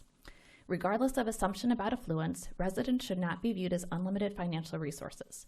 Public officials have a fiduciary duty to exercise responsible stewardship over taxpayer dollars and align with the needs of the community that funds them. Unfortunately, the current beach parking situation does not meet that standard. First, there are the environmental and maintenance burdens created by significant non-resident traffic. Residents routinely observe excessive trash accumulation not only on the beach itself, but in the park area above the beach where admission is not required. This has required increased expenditures on staffing, maintenance, and cleanup services, all funded directly or indirectly by Glencoe taxpayers. Even during the off-season, the impact is evident. On one recent weekday, I observed a group leave behind substantial amounts of food packaging and trash despite being within steps of garbage receptacles. Their vehicle displayed a parking permit from a municipality nearly an hour away. That naturally raises the question, why are so many non-residents traveling long distances specifically to Glencoe Beach? The answer is simple. Compared to the neighboring lakefront communities such as Winnetka, Highland Park, Lake Forest, and Kenilworth that have resident parking, Glencoe is comparatively accessible non-resident parking. In effect, our policy incentivizes heavy outside use while our neighboring communities prioritize access for their own taxpayers. At the same time, Glencoe residents themselves often struggle to access the beach they fund. As a West Side resident, it is not practical for my family to walk to the beach on hot summer days. Yet during busy periods, parking availability becomes so limited that we frequently choose not to go at all. Tax-paying residents are effectively displaced by non-resident traffic. Okay, the consequences are not merely inconvenient, they also affect safety, quality of life, and public expenditures. Totally done. Okay. Hi, I'm Sarah Solomon, and I also live on the west side of Glencoe. The consequences are not merely inconvenient. They also affect safety, quality of life, and public expenditures. Because of increasing concerns regarding disorderly behavior and public safety incidents at and around the beach, the Park District is appropriately extending staff and operational hours this summer for pass holders. While understandable, those additional operational costs are ultimately borne by taxpayers. Likewise, our outstanding Public Safety Department is increasingly required to devote personnel time and resources to beach-related incidents associated overwhelmingly with non-resident traffic. Public safety resources are finite. Every hour spent responding to avoidable beach-related issues is an hour diverted from other critical responsibilities that protect Glencoe residents, schools, houses of worship, and neighborhoods. Importantly, Glencoe does not function economically as a tourist beach town. In many cases, visitors bypass the downtown entirely because parking provides direct beach access. As a result, the financial benefit to the village from large volumes of non-resident visitors appears minimal, while associated maintenance, environmental, infrastructure, and public safety costs continue to grow. This is fundamentally a question of responsible governance. The issue is not whether non-residents should ever be able to enjoy our lakefront. The issue is whether Glencoe's policies should prioritize the long-term interests of the residents who fund and sustain this community. Public officials owe their fiduciary duty first and foremost to the taxpayers and community members who they're elected to serve. For that reason, it's concerning when voices of non-residents appear to carry disproportionate influence in these decisions. Policy decisions of this magnitude should not be driven by fear of criticism, external pressure, or unfavorable headlines. They should be guided by sound governance, financial responsibility, environmental stewardship, and long-term interests of the residents. I also understand concerns raised regarding boat slip holders, and I believe responsible accommodations or carve-outs could be crafted. But even there, we should remember that Glencoe residents themselves remain on wait lists for boating slips, while non-residents are accommodated ahead of them. Ultimately, the discussion comes back to the principles both the village and the Park District already claim to embrace. These principles are meaningful only if they guide difficult policy decisions, not just mission statements. We respectfully urge the village and Park District to adopt parking policy that prioritize Glencoe residents, reduces unnecessary strain on public resources, and reflects responsible stewardship of taxpayer dollars. Thank you, Ms. Solomon. Next person is Zach Spellman. Mr. Spellman.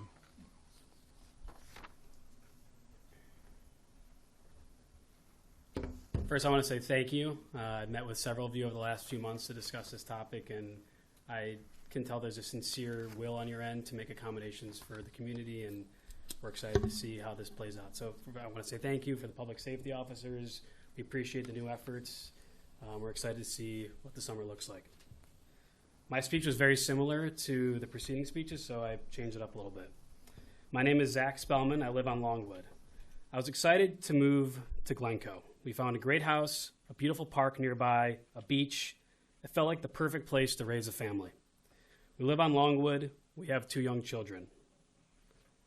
Today, my children are not allowed to leave the driveway, period. That is not why families move to Glencoe. This is no longer just about beach access or parking inconveniences. This is about neighborhood safety, quality of life, and whether residential streets are being protected the way Glencoe residents expect them to be protected. Thank you. Thank you very much. Next name is Julie Harris. I'm here for the next agenda item. Okay, we won't forget that.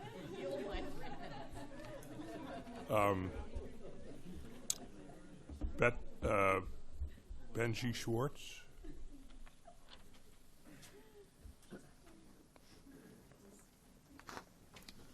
I live at the end of Hazel, and I see a lot of crazy stuff going on down there these days.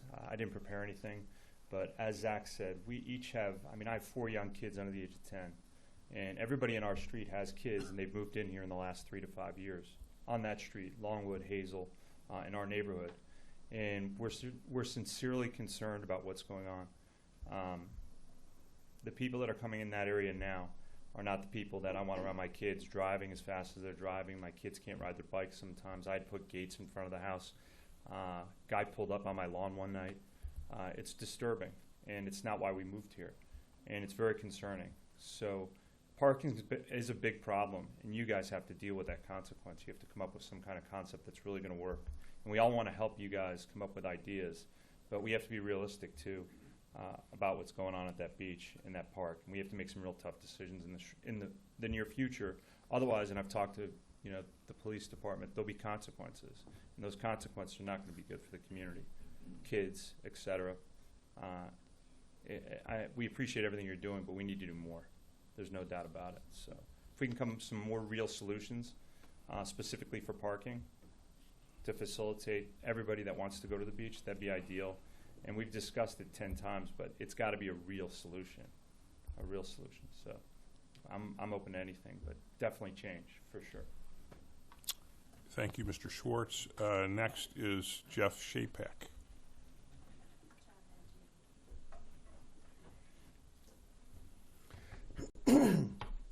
Good evening. My name is Jeff Shapak, and I live on Longwood Avenue. For over 2 years, residents have raised safety and traffic concerns around Lakefront Park and Glencoe Beach to the Village and Park District. On February 9th, you hosted a listening session. What followed was nothing until the day before the board approved staff recommendations at April's board meeting. Striped parallel parking on residential streets, beach parking signage, both commercialize a deeply residential section of Glencoe. None of it was developed with the residents. To be clear, this is not about who gets to use Glencoe Beach. The Park District sets that policy, and we are not asking you to change it. We welcome visiting beach pass holders. We welcome boaters. This is about how the village manages the streets, the parking, and the safety of the surrounding neighborhood, which is the village's responsibility, not the Park District. Per publicly available financials, residents pay nearly $30 million annually in property taxes to fund the Village and Park District combined. In November of 24 alone, residents approved an additional $14.7 million Park District bond for the lakefront, $17.5 million for your Glencoe Library, our Glencoe Library, and home rule for this very village. We have shown up generously.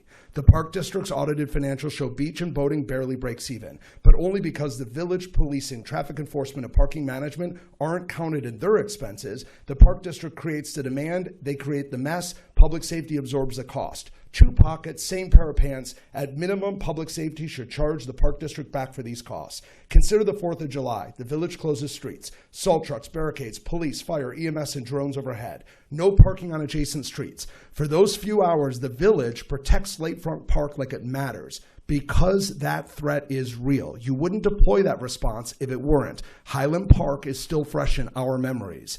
So tonight we're asking this board for three things. First, staff and enforce Lakefront Park and adjacent streets for the volume of use it actually gets. Visible public safety presence on warm weekends, real enforcement, not just signs. Coordination with the park district on operations, not just your claim of communication. The crowds come every weekend. The response should too. Second, parking reform east and west of Sheridan Road. Residents east of Sheridan should not continue to live through what this board and the Park District Board have allowed. And Glencoe residents west of Sheridan deserve access to their own beach. Access that disappears every summer when non-residents take every available space. This is about all of Glencoe, not one block. Protect the very residents who just approved the $14.7 million bond for Glencoe Beach. Third, do not accept the staff's 2027 timeline for resident priority parking. Adjacent municipalities already run the system. The technology exists. You even have some of it. If the village needs help, why don't you ask your residents? We have technology professionals in this community who will happily advise you. And this summer, use a program you've had for a dozen years. Village stickers for residents. Go back to it. The Metro commuter lots for non-resident beach parking. If we were so busy there, I don't think we'd have an issue with the loop in Chicago. I'm almost done. It's a 7-minute walk. Hundreds of spaces are already in place. And establish a formal resident working group on these issues starting now. Not another listening session, not a courtesy meeting, a standing body of residents with a seat at the table before decisions are made. I'm almost done. Please remember, you are not the board of a private company. You're the board of a public body, and we are your shareholders. We are not here to be pacified by votes on staff recommendations we had no part in shaping. And in the future, when there are important agenda items like this, we do not need to spend an hour reviewing a report that we don't agree with made available days ago on your website. We elected you. We are grateful for your service. You can turn the mic off. We're empowered. We empowered you with the home rule. But on this issue, year after year, you are failing us. Do the work, open the table, fix this season. Let's collaborate and do it together. Thank you, President Rowan.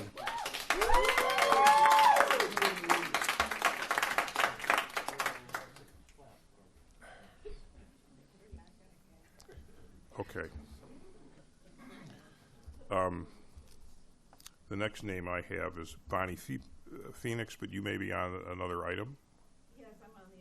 Okay. Claire Roseanne, I think you're on another item too. Okay. Zach Nemes. Yeah, I probably got that wrong. So no, Nemes is good. I don't follow that. I agree with everything everybody said tonight, and it's also good to know the kids are using condoms these days. So I think it's pretty simple. Make it resident only. Figure out a way. Get more CSO officers. It's going to raise revenue from parking enforcement. Also, we talk about parking structures at some point. We got to figure that out. Perhaps another floor kind of behind this building, behind Foodstuffs, like some of the other communities here. Ultimately, we need to reduce the number of non-residents showing up. I would imagine the Northbrook and Glencoe reciprocity for using the pool in Northbrook has a massive imbalance to our detriment. I think most people use country club, personal, and other pools that they're probably not going to Northbrook, and we're bringing in a lot of folks from all other communities into this community. So perhaps capping the non-resident or making it cost prohibitive, using some of those proceeds again to add CSO officers. What I've seen is a lot of folks from all over the place showing up at the late evening hours. And so I don't know why we would have the beach open to the public at 8 p.m. Just have it always for beach pass holders. You have the garbage and everything that everybody talked about that we need to pay for ultimately. At Metra, perhaps make it a bit more expensive. So again, people are less likely to come there from other communities, and then they're forced a little bit to use local businesses. Perhaps there's some rebate program or something else to figure out ways to contribute to the local economy. One last thing, we all chose to move here. I lived in the city. I've got 3 young kids. If I wanted to go to North Avenue Beach, I would, but I don't, and I love the beach over here. I think public security and safety, the guys do a phenomenal job, and I think we owe a debt of gratitude to them. I think we should add more safety beyond this. I'd like to see in the next town hall or event just real discussions around safety in this community. Armed guards at our schools. I know it's not the topic right now, but I think we've been circling on this topic over the years and nothing has happened. There was a shooting in San Diego earlier this week. A heroic armed guard saved countless children. Forget about lockdown procedures and everything else. We need more security in this community. We need to address, once we address the beach, let's address our children's safety too. Thank you. Please. Okay, the rules are no, the speech was fine. Please no applauding or booing or any of that. Why? It's one of our rules. Okay? It's not a bad rule. Moves things along. I want people to feel safe when they come to the village and say their piece. And if there's...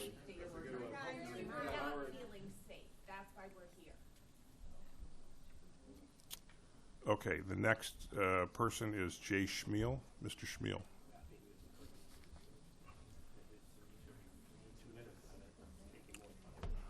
Yes, first I'd like to thank you for including my email in the agenda packet. However, I have 2 other comments on the topic. First, I believe that the problem is being addressed in the wrong way. Instead of putting the burden on public safety to clean up the parking mess near the lakefront, the focus should be on the Glencoe Park District that is causing the mess. The board may be unable to pass an ordinance preventing the Park District from creating a public nuisance, but a board resolution to the Park District encouraging them to work toward the elimination of the problem would certainly be appropriate. On agenda packet page 483, staff refers to a long-standing Glencoe Northbrook Park District reciprocal agreement. The fact that it's long-standing is irrelevant. Glencoe had a long-standing policy being non-home rule. That was changed. Public Works had a long-standing function of collecting our trash. Now LRS does it. Moreover, in the analysis that was presented by the directors here, there was no mention made of any other, of a similar agreement between any of our neighboring lake communities and an inland community. No mention of that whatsoever. I assume they don't exist. And in addition, this so-called reciprocal agreement is with a village that has 4 times the population of Glencoe. Doesn't sound very reciprocal. Now, my other comment is on a sentence in Steve Gaines' email on page 510 of the packet. I hope we can maintain the heritage of our lovely community by welcoming all. As I see it, this is the same attitude behind the governor's proposed BUILD Act that would bar Illinois municipalities from requiring single-family homes on lots larger than 2,500 square feet. So if this becomes law, for those Glencoe residents who see the single-family home next to yours being torn down and replaced by an 8-unit apartment building, and then the single-family home on the other side of your property being torn down for another 8-unit building, just remember Steve Gaines' hope that we can maintain the heritage of our lovely community by welcoming all. If Glencoe has such a welcoming heritage, why does it even have single-family zoning restrictions? Why not allow multifamily dwellings everywhere in Glencoe so that as many people as possible can be welcomed to Glencoe? I think it's just going overboard the way that the Park District is attracting and encouraging patrons, beach patrons from outside of Glencoe. Please. Thank you, Mr. Schmiel. Next is Sandy Pearl. Hi. I've lived in Glencoe since I was a 6-year-old boy in 1971. I grew up on Jackson Avenue. You're a newbie. Right. You got a few guys. I moved in when I was 3 in 1996. All right. All right. Okay. I'm number 2 then. Yes, he's not charged. Okay. So anyway, so I lived in South Glencoe on Jackson. Later, after I got married and moved up with young kids, we lived in West Glencoe on Valley. and now we're on Longwood Avenue. So seeing Glencoe from all sides, and the beach has been central to our experiences in each case. I concur very much with what I've heard about the value of having resident-only parking, so I won't repeat any of that. I'm here really just to identify one small issue, which Monica noted in her remarks, and that is on Longwood Avenue, we had this quirky system of you can park in front of one house, and then you can't park in front of the next house, and then you can park, and then you can't. It's insane. It's confusing. It's not fair for the people who live in the houses that have the parking, because you have landscapers and construction workers and everybody else there all day, every day. So whatever else you do, if you don't concur with the clear consensus of the residents to limit it to resident-only parking, at a minimum, I hope on Longwood Avenue, you'll just treat the whole street the same and not have that that system anymore of different zones. Thank you. Thank you. Eli, Tan, or Tao? Okay. And just so we're clear, you're with the people who are concerned? Yes. Okay. Yes, I am. That's fine. That's fine. You know, brevity is the source of all speaker points. Excellent. Steve Varick.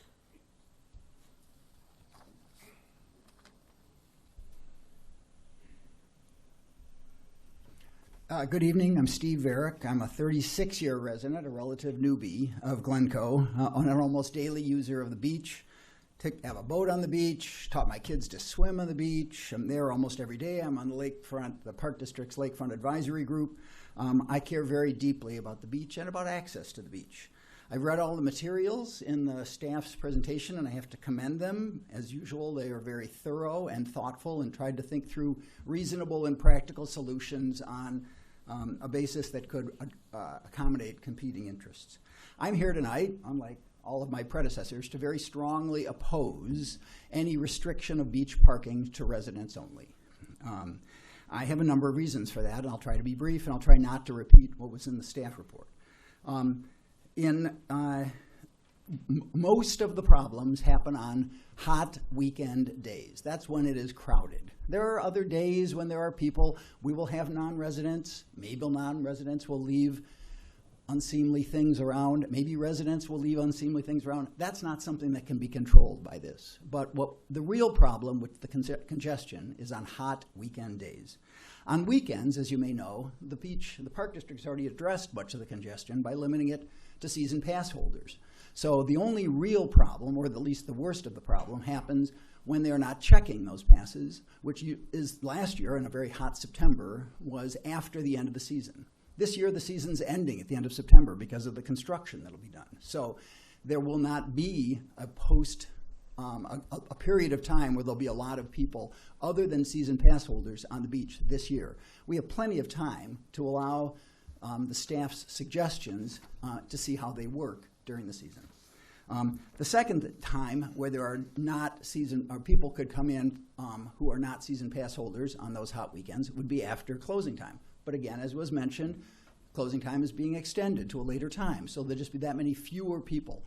An incremental approach that will address this without excluding so many people. Approximately half of our users of our beach are non-residents, and I would not want to limit the use of the beach, even if we could, limit the use of the beach to residents only. Most importantly, however, that there's a real cost, I think, or harm to limiting it to residents. Our season pass holders are about half of the people that use it. Would we want them to have to take the train or to park a mile away or half a mile away? Or would we want to cut much of the revenue available to the Park District by precluding non-resident use and dramatically declining or diminishing the use of the beach? There's this reciprocal agreement. Right now, another meeting, that village meeting, it was actually a Park District meeting that drew a lot of concerns, was the dog park. That problem was creatively resolved by piggybacking on Northbrook's dog park. So one last point, and I will not go that far over. I here speak, I know for many, who I am very proud of Glencoe's welcoming community, and I hope that we can continue not to exclude people, but to include as many as we can. Thank you very much. Thank you very much, and you used part of Mr. Shapak's overage. So we're going to even this out. Okay. Next, Sophia Scher.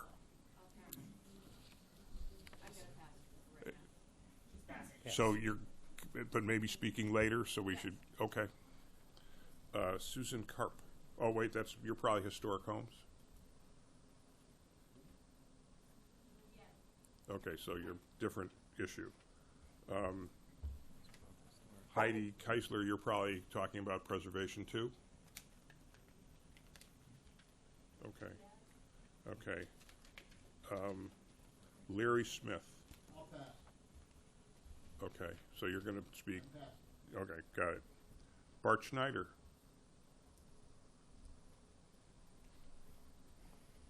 Come on up, Mr. Schneider. So Thank you. Get the folks who are. I'm Bart Schneider, and I finished a 4-year term on the Glencoe Park District Board just last year. I was also on the Lakefront Advisory during that period of time. Prior to that, I was on the Village Nominating Committee, and I've lived 2 blocks west of Lakefront Park for the last 24 years. I have 2 relatively narrow requests. One is, having spent 4 years on the board at the Park District, I can tell you it doesn't have the resources of the village. We don't have deep, and I shouldn't say we, I'm not there anymore, but that we don't have the same depth that the village does. And there was a lot of changes that have taken place, and I support those changes that were outlined inside Glencoe. But I think the Park District is going to be overwhelmed if changes keep being made throughout the summer. My strong suggestion would be there's a number of things, significant things that have been changed, and I support those, but you can't keep coming back every 2 weeks or 3 weeks with this changes, that changes. It just it's really not fair. And I also there's something that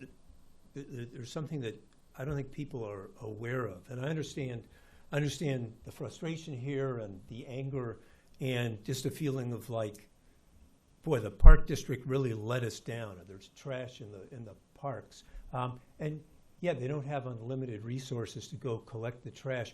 But I'd like to, and I'll read it because I suspect just about nobody is aware of this.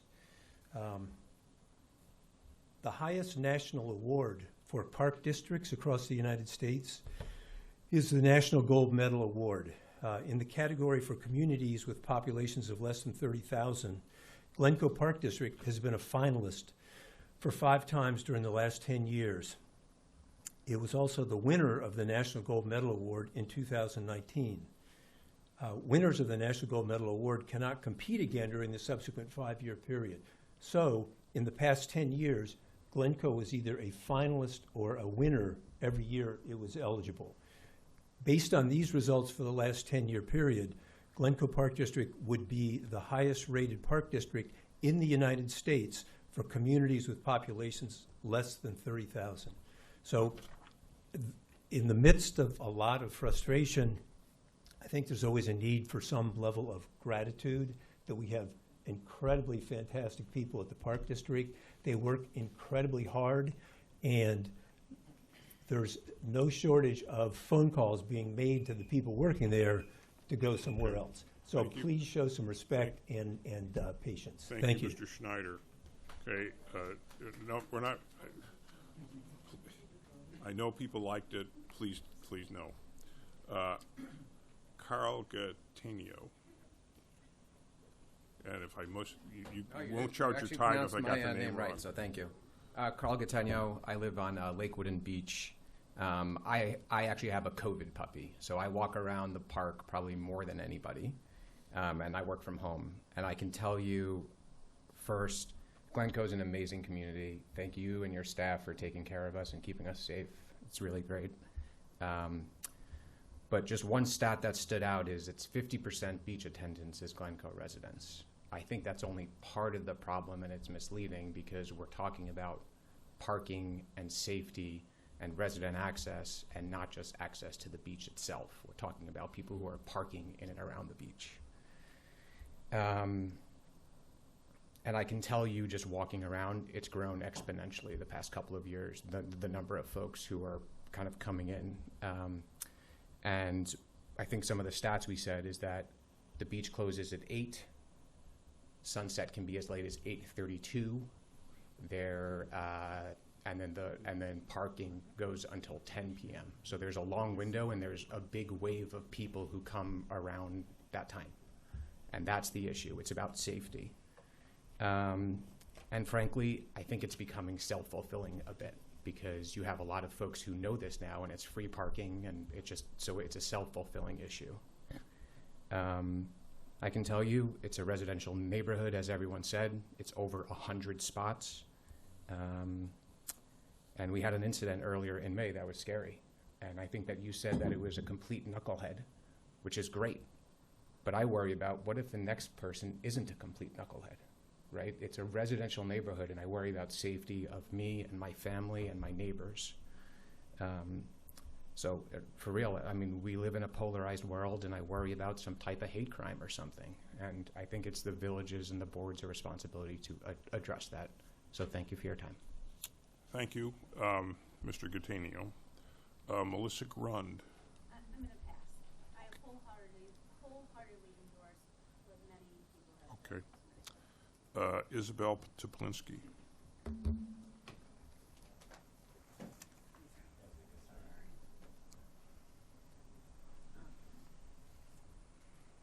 Hi, I won't come close to the 3 minutes. I agree with a lot of what's said. Honestly, on both sides, I think there's just a different perspective on what the solution should be. And so I had a question for you. I don't know if we're allowed to ask questions in the comments, but when you look at the resident-only permit parking solution, the enforcement challenges, we talked about the stickers. I know in Highland Park, when you park in the Ravinia district, there's a laminated paper that people put in their windshield.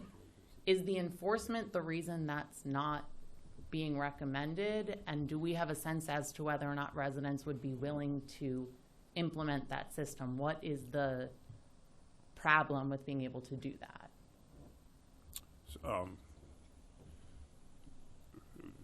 Time out for a second, so I just want to say, we're not going to answer your question now, because that's not the way it works. But when we discuss this, if a village board member thinks that it's worth answering that question, we'll try to answer it. And you're welcome to ask, and we pay attention to everything our residents say. Great, thank Okay. you. So then I'll let you know, as a resident, I would have absolutely no problem putting a piece of paper in my windshield. And I think it would be worth asking residents whether or not that's an inconvenience to them or something they would be willing to do. Thank you.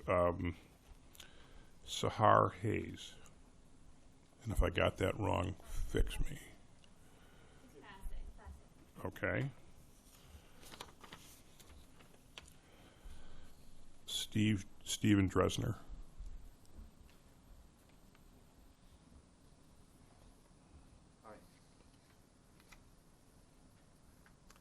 Okay, my name's Steve Dresner. I live on Sheridan Road. I've lived here for 39 years. I was on the Village Caucus, nominee committee. I live in a historic home, and I walk to the beach almost every day, in the morning or twice a day. I love it there. I originally was very impressed with Glencoe having the open access, because I remember going to Lake Forest once and trying to go to the beach, and I just couldn't do it. And I thought, God, this is the most restricted place in the world. I can't park there. But listening to everybody tonight, it's pretty clear that there's a lot of issues, and there has to be a balanced approach. It's out of control. Even though I had the access, it's definitely out of control. Just to give you some other comparisons, I park in Wilmette. I don't think your comparison is accurate or fair. Do you know how much it costs to get a parking space in Wilmette without access to the beach? I think it's like $250, and it's for a regular resident, it's like $120. The cost of being a non-member, I notice this because I pass it every day, to go to the beach is $78. Anybody can pay $78 and use the beach anytime they want. And then if you're, then it's different if you're pay each time. That's ridiculous. So it should be more expensive. You regulations. A couple other things I want to say. There's a water purification plant there. That is the most important asset in this town, and we don't talk about it. We spend hundreds of millions of dollars on redoing parks 3 times, redoing beach houses, and I guarantee you, and that's important for security too, so it's not just about everything else. When it comes time to redo that water district and we start sharing it or giving it away like we did to Northbrook, let's think about that in conjunction with this. How are we going to come up with $100 million to have this water purification plant where we have the best water in the friggin' country? San Diego, read the papers, is charging millions of dollars for people to use their water. So even though it seems like it's off topic, it's not. It's a safety issue, security-wise too. So I also use the commuter lot almost not every day, 3 times a week, the Tuesday, Wednesday, Thursday, like everybody else. I notice it. There's always spaces there, by the way. It's not true. There is always spaces there because I park every day. Yeah, so charge more for that. Encourage people to park there because it really isn't that far. When I was in Lake Forest and I was trying to park that day, I had no idea where to go. It would have been miles for me to walk. If you advertise it really well, you'll get people to park there. The last thing I'll say is that the people who live in the neighborhood, you can't, even though I want open access, you can't deny what they're saying. I mean, it's just something's got to be fixed. So there is a compromise here. There's a way to do it. That's all I got to say. Thank you. Thank you, sir.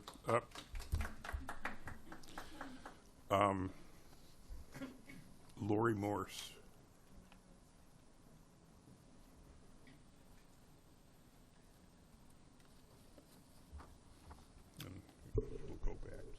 President Rowan, Manager Crawley, and members of the board, I want to come here to thank you for the time that you've taken, and your staff, Phil, to do this right. I've read the background, I've read the packet, I've been to many meetings in this room, and it appears to me, as I make an observation of this room, of several things. One is, you have it within your power already, with the laws and ordinances that you have, and the fine staff, and the very good police department, to deal with this as you have been dealing with it, which is with measured decisions and without making huge change. As I stood in this room, I'm going to say the thing I've heard 30 times in this room, is that we want progress without change. I lived for 27 years within 3 blocks of the beach. The beach problem is only a beach problem when it's a hot, sunny day, as Steve Eric just said. And I don't really, what I feel in this room when I hear these folks speaking is fear. And fear causes us to be conservative. And I think that maybe they haven't been in Glencoe long enough to understand how well our police department operates and how well we are operating as neighbors together to look out for each other. Lake Forest, Winnetka, they have their own way of living, their own way of regulating the beach. And I want to say we are not Lake Forest, and we don't want to be. And we're not Winnetka. Maybe you want to be.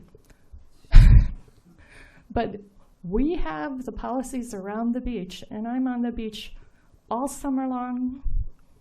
If you want to talk water plant, call me up, right? Very much aware of all of these things in a history that many people in this room don't even know who I am, and that's fine. So I want to encourage you to continue in the path that you're on. The second thing that I notice in this room, that fear divides us. So I'm going to give Phil this sticker. Phil, I'm going to hand it over here so you can have it. I live in Northbrook now, and Phil used to live in Northbrook. And if you're afraid of me, I feel sorry for all of us in this room. Okay. All right, let's, If I may, I didn't use my 3 minutes. For 30 years, I paid taxes in Glencoe, and when you pay taxes, you're paying it forward. So everyone who's enjoying what we have now okay. is what I paid for already. Thanks. Okay, let's, all the speakers are talking to the board. Let's not bicker amongst yourselves. Before I go back to the people who passed, strategically or otherwise, are there any people who haven't signed up that want to speak? I know I can see that there are a number of people here who are in the Boat Beach group, and you know they probably have the views of the Boat Beach folks who spoke. You don't have to speak. We know you're here, and we've seen the letters. Is there anybody who hasn't signed up who wants to speak? And if not, I'm going to go back to the people who passed to see if they want to take the opportunity or they want to just figure that it's already been said. May we ask a question? I'm new to this process. So the answer is, if you want to come up, if you haven't spoken, this is your chance to come up, say your name, and as I said before, you have 3 minutes to say what you want to say, and then you can ask a question, but we're not typically going to be You don't have to answer it. I appreciate that. So Adam Wexner. I live. I'm a resident of Glencoe. I live on Beach Road, right by the beach. I'm new to this. I've never been through one of these village processes. Thank you for all the work that you've done. None of us really had time to review it or digest it or understand all the implications. I don't know what the process is for you guys to make your final decision and what room that happens in, but hopefully it's a room that you invite these comments and viewpoints into, because we all have families here, which might be different than the woman who spoke from Northbrook, who no longer lives in Glencoe, but we are raising kids in a totally different environment than you raise your family in Glencoe. None of us want to preclude access to the beach. We want to keep our families safe.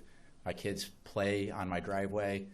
People are parking outside. I certainly don't want to invite more parking along Beach Road, which it seems what this proposal is going to do. So I would just ask that you please consider these opinions and make sure that our voices are heard and this decision is made in a place where those voices are included. And I was speaking to some other residents of Glencoe, and the numbers, I think Carl was saying this as well, the numbers that you guys are referencing for access to the beach don't include all the folks that are using the park above the beach. You're just numbers you're talking about are people that are actually going to the beach, and the flow of people that are coming to our community are not always being counted. So it's way more extreme than I think those numbers represent. So please, my question is, what room is this being decided in? When is it being decided? And let's make sure that the voices of the residents are actually taken into account. Thank you. Okay. Okay, is there anybody who needs to speak, who hasn't signed up? If not, let me go back to the folks who passed to see if any of them, Eli Tao or Tan? Okay.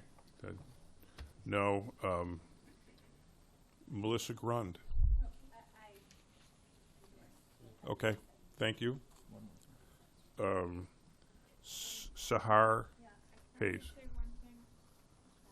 Are you Sahar Hayes? No, I'm sorry? So you said somebody wanted to talk to you. Oh, you're. I okay. didn't sign up.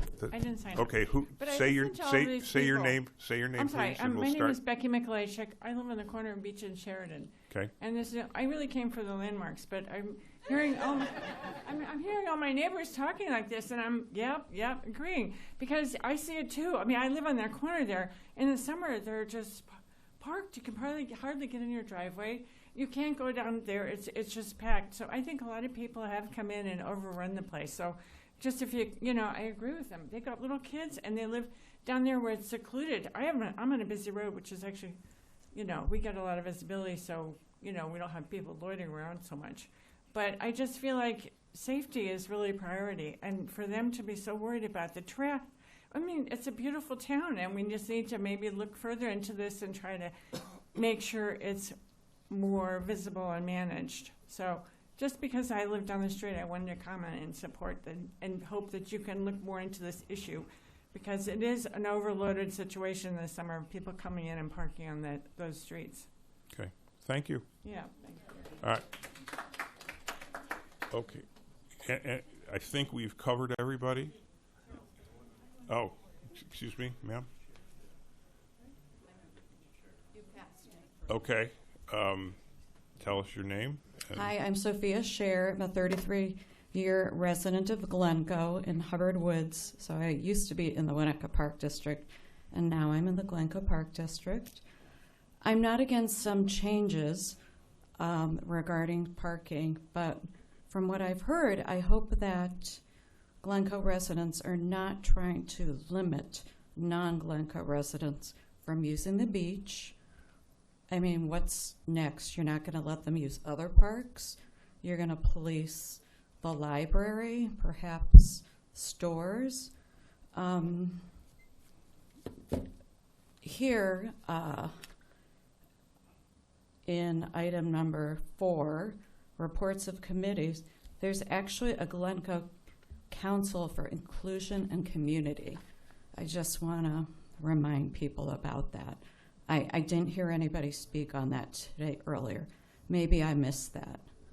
So my thing is, I'm kind of just sad to hear how much people are against non-Glencoe residents within the community. Excuse me. That's sort of the tone. She gets to talk. You don't have to talk to that. She gets to talk. Yeah, that is the tone stop. I have felt here tonight. You know, there are a lot of non-residents that drop trash, and unfortunately there's some Glencoe residents that drop trash as well.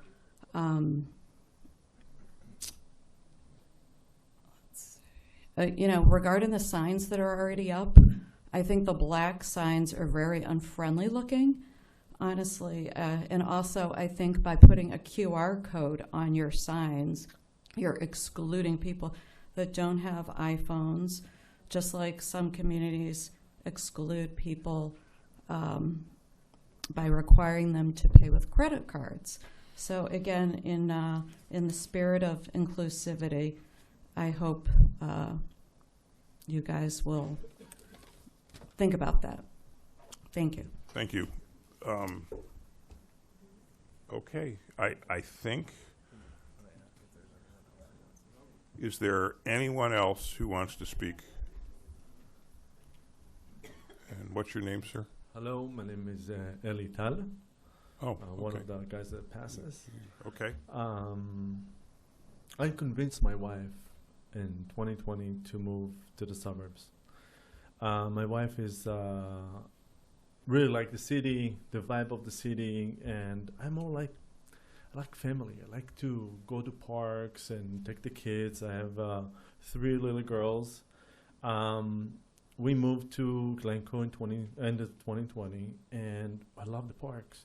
We live on Park and Longwood, and I take them every day to the park. Lately, we cannot do that much. Lately, the park is very dirty. People barbecue over there. It became like a mess, a big mess.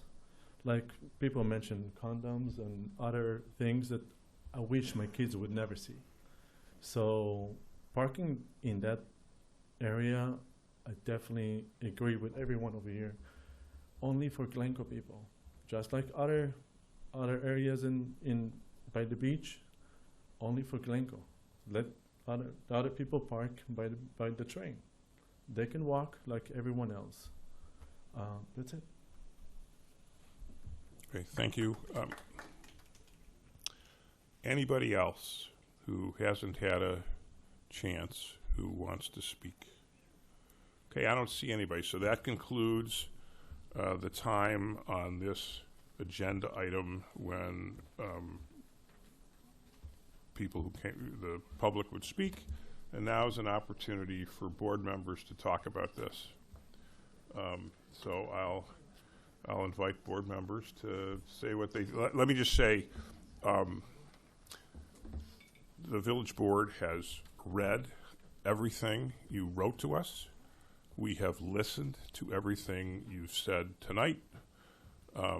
We've had the staff review and prepare a lengthy memo, and we've thought about this. And what the staff recommended to us is that there are a series of changes with respect to parking and enforcement that we'd like to do going forward. As an example, last year, the Park District took tickets until 7 p.m. But this year, as a result of a change, the Park District is now taking tickets until 8 p.m. And what the intent of that is to reduce the number of people who would be interested in coming to the village to go to the beach for a very short period before they get kicked out. I hope that works. If it doesn't, but I think we should give it a chance.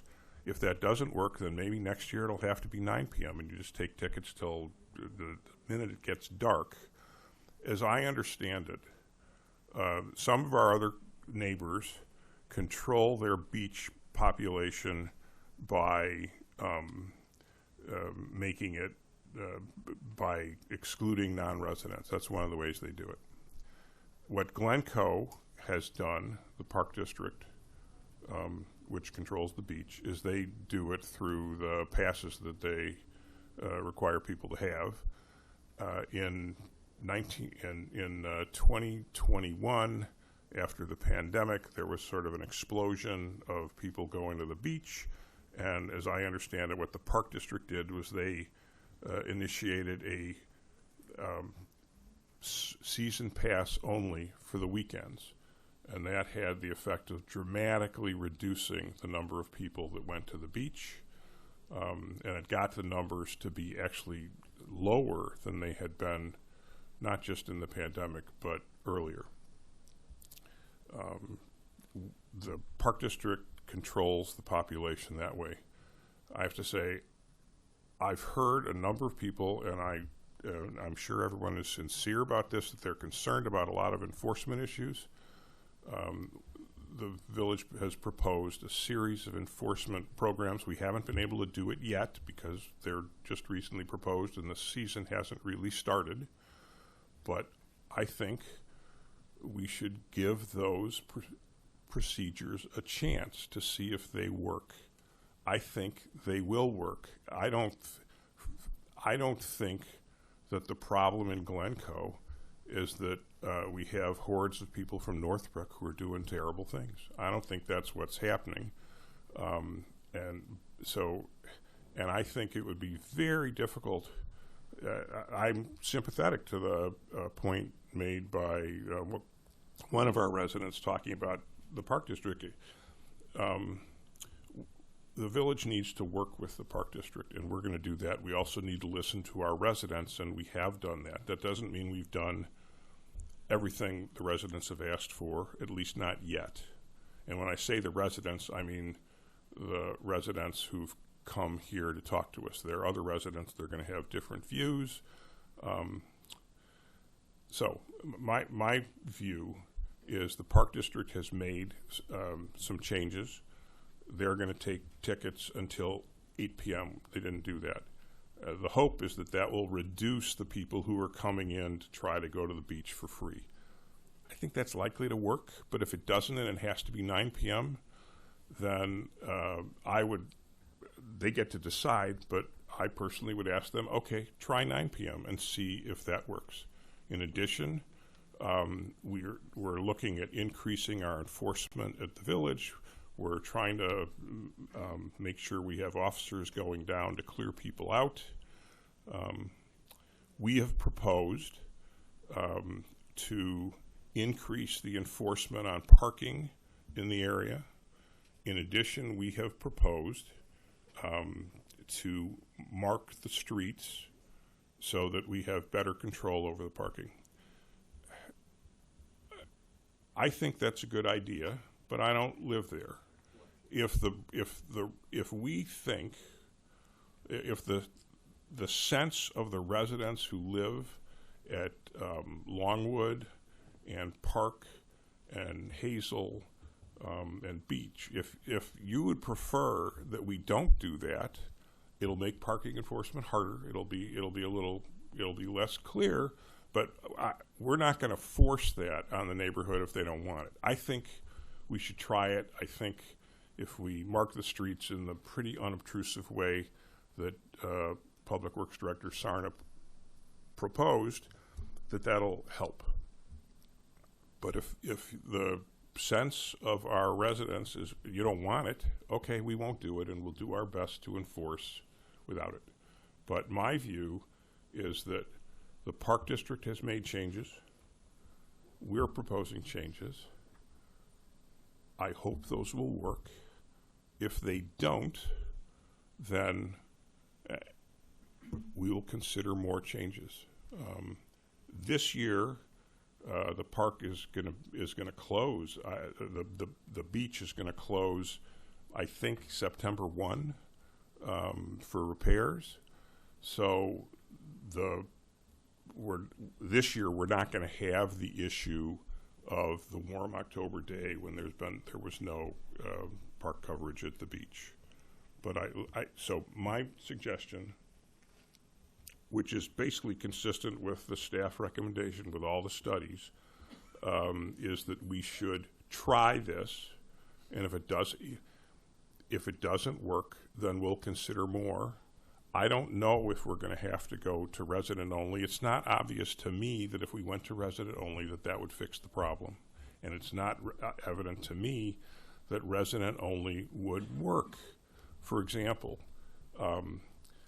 the information we have is that we can't send non-residents to our metro parking at least 3 days of the week. It won't work.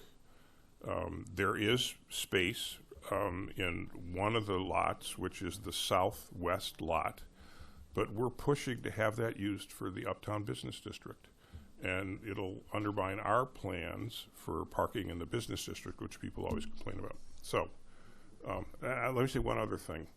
The Park District, I understand, sells season passes to Northbrook people. They get $60,000 for that, which helps to defray the cost of the beach.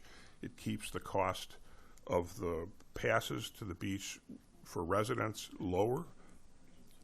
If we stopped collecting from one of the goals of the village has always been to try to find a way for non-residents to pay for our stuff, we would like to continue to do that.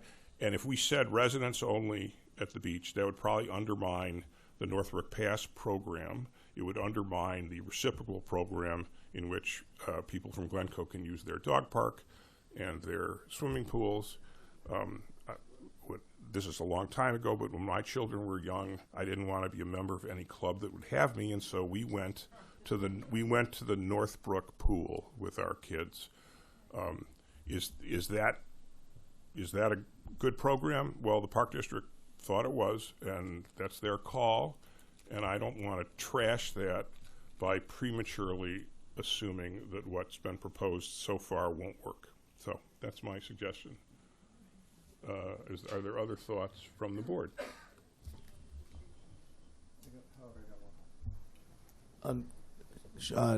Chief Lawford, I have just a quick question for you. Maybe that you can, if you're okay to address it. You talked about being laser focused on a handful of measures and then measurement. So I think maybe it would help if we were to identify what are those going to be metrics that we're going to be watching and then publishing, right? So the enhanced enforcement or what those laser focused measures are, and we're not trying to boil the ocean. I think then again we can, as a board, say, is this working or not? Have we seen a material change or not? So this is very, very new into it. So the answer to that is no. But again, reason why we pulled our data for a 5-year data poll is because thankfully, thankfully, so few things happen here by comparison when we, as far as that goes, as far as reporting, you have to pull a larger data pool. But yeah, certainly, that is our intention, is to go back and constantly analyze. That's how I was, for what it's worth, it's how I was raised as a supervisor, is data analysis results, modify the plan using the problem-solving model. And that's where we began. We wanted to begin with that. And by no means, just to reiterate, that was our belief, was this was going to be the starting point, because we wanted to make sure we took some very specific points, implemented those, and not implement 10 different things all at once, because then we can't necessarily say what worked and what didn't work. But I do like your parallel, boiling the ocean. I will steal that. So I hope that answers your question. Other trustees that want to, Trustee Rosenblatt. I just want to thank everybody for coming in and talking to us, like in person. It's really, you know, the form emails are not that persuasive to us, but I think when you come in here, I can see you and kind of sense what you're saying. I find it very helpful. So I want to thank you for doing that. It sounds like, too, this is kind of maybe with Sean, too, there's not that much crime going on there. There's a lot of trash and things that sort of make the parks unusable for the residents and parking issues. So one of the residents asked a question too. Maybe you can explain a little bit about why we can't use, what the problem is with enforcing resident-only parking is, because obviously other towns do that. City of Chicago does that. They put stickers in their car. And my daughter goes to her boyfriend's house in Lincoln Park. She got to put a sticker on it. So why can't we do something similar? So let me walk it back, and it predates my appointment here. The village underwent a mandate, and staff then implemented that plan of using a stickerless system. We're not the only municipality that uses a stickerless system, and we're not the only municipality that is trying to use then that wheel sticker and is having a hard time in that fashion to regulate parking. My daughter was in Chicago. Sure. Goes to her boyfriend's house in Lincoln Park. She got to put a little sticker in her car that says you can park there, assuming she ever sleeps overnight there. So, how does Chicago do that? Chicago must walk down the street and look at everybody's car. When it is enforced, yes, it's enforced in a manner of which they'll get out of the car. It's in truth, having been, and for everyone's background, I was hired from Chicago. I worked in Chicago for 27 years. In truth, that is largely response, 911 response. Somebody calls and complains and says there's somebody on my block that isn't supposed to be here. That said, the means of implementation, or I say the means of doing that is they get out, they walk, and then they have to run the plate. And it's kind of described, as I mentioned. Either they have the sticker or they don't have the sticker. They have the permit, they don't have the permit, and they issue a citation, a hand citation. There's no permit that they take. I'm sorry? There's no sticker on the car. You're gonna get a ticket. Correct. Yeah, it's the absence of the. You buy them in a booklet, and you stick them. Residents here would probably be more than happy to call 911 if people are parking without. I would imagine, yes. Okay. I'm just going to stay here. Trustee Scott? I just wanted to make sure we had, you asked about the paper tickets, is the question around the Isabel, right? Yeah. Is the sticker question, is that getting at that for you? It's getting at it. I mean, it was the first bullet about that as a solution, and so I wanted to understand if the concept is the problem or the implementation, because those are two different things. Well, we eliminated the stickers a few years ago, so we would have to then bring those back, which is Right, and then that's, I guess, where I was coming from, like, polling the residents who would be willing to do that. Like, if the majority of residents are not willing to come to Village Hall and get the piece of paper, then maybe the system doesn't work. But if people are, then it might. Or we could send it in the mail. Stickers are great. And you don't have to call 911 in the city, Sean. I don't know that experience in Lincoln Park where your daughter is going to see her boyfriend. They walk up and down the streets. All right. All right.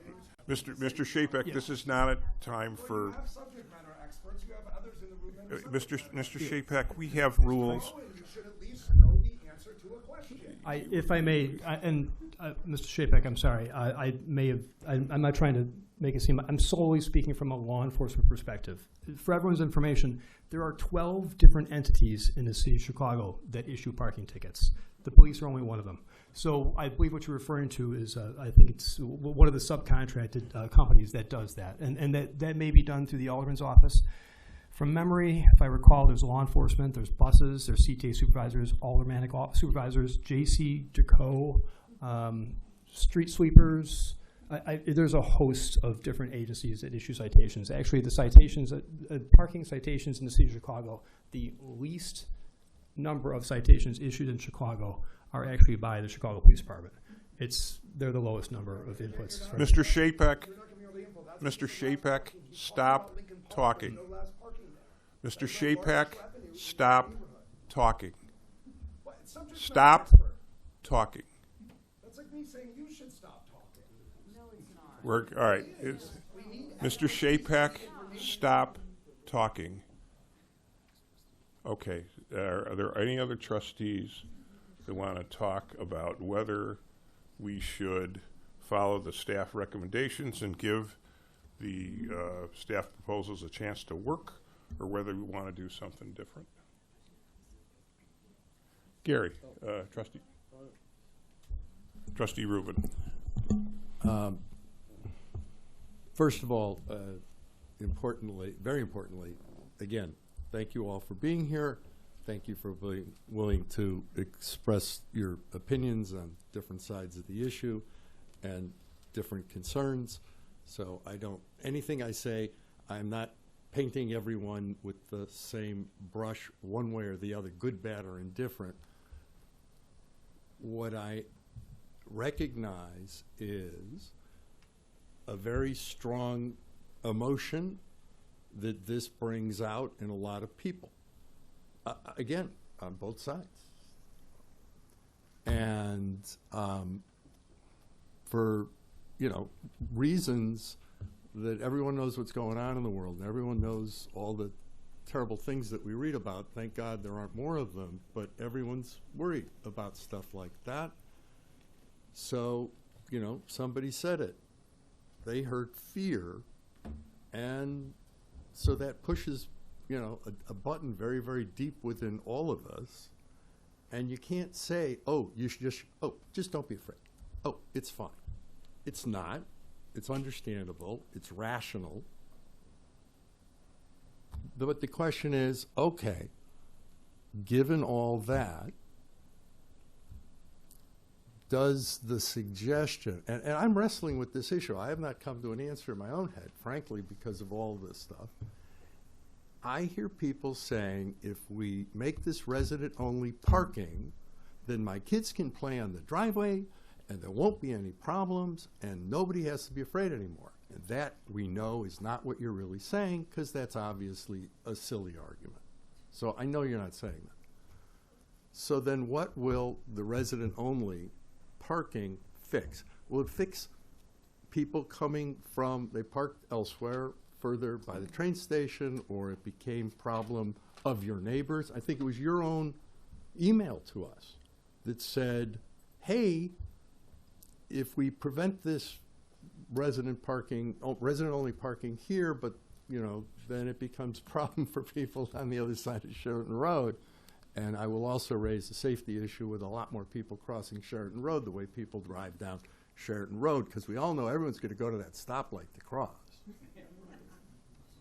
I'm just saying, there are unintended consequences. Even if we said, oh my God, the man's exactly right, and so are all the women and other people that said the same thing, and we should do this right now, unintended consequences, which is those people are going to be in here at the next meeting going, what the heck did you do to us? So we have that issue. This is why I'm conflicted. I mean, I get it, but it's a difficult, complex situation.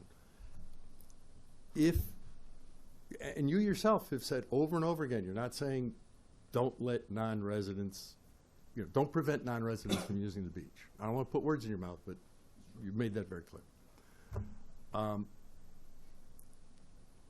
So, okay, what about the trash problem? And by the way, I think one of the things that instills fear, personally, if I'm walking in an area and there's garbage and syringes and condoms and gosh knows what else, gets my antenna up. Where am I? What kind of an area am I in? Is it safe? I'm not sure. I mean, first of all, not better, that's a bad term, I apologize, but more enforcement, more focused enforcement at night, making sure we don't have people hanging around at night when they're not supposed to be there, resident or not, would probably be helpful. But in terms of if these things are happening during the day, that's a question of the Park District needing more resources and spending more time and money to, empty the garbage and police, along with ourselves, policing the parks more often, and that's something we can talk about. But again, I don't think the fact that somebody had to walk from the train station to go to the beach means they're not going to leave trash at or around the beach. I don't personally get the connection there logically. The only thing it will do is it may dissuade people for the same reason that somebody else said, well, I don't want to go to Lake Forest anymore, I can't park there. So if the answer is, well, if we say it's resident-only parking near the beach, therefore we'll have less people that aren't residents, and therefore we'll have a fewer problem.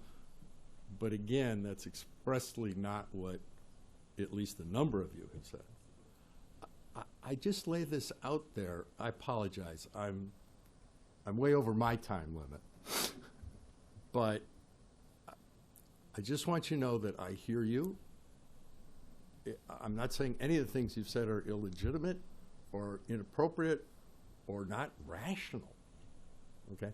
I'm questioning whether or not the fix you're suggesting will actually accomplish what you want, not hurt your neighbors a block away,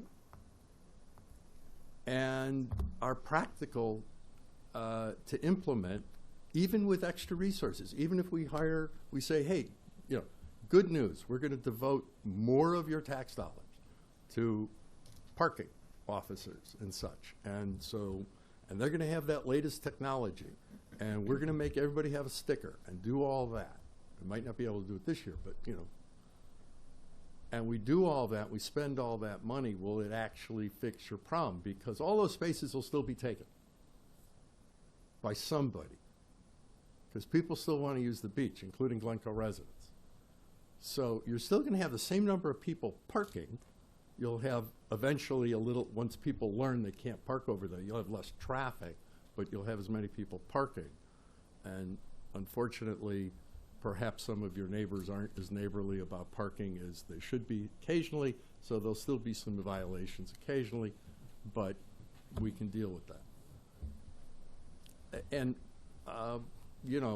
when people say, oh, we don't care what anybody else thinks, the biggest fear that I heard, because somebody was talking about safety and about targets and things like that, none of which anybody that wants to come to this community and do something horrid, and I hope that never happens, could give a you-know-what about, and the first word is flying, about parking regulations.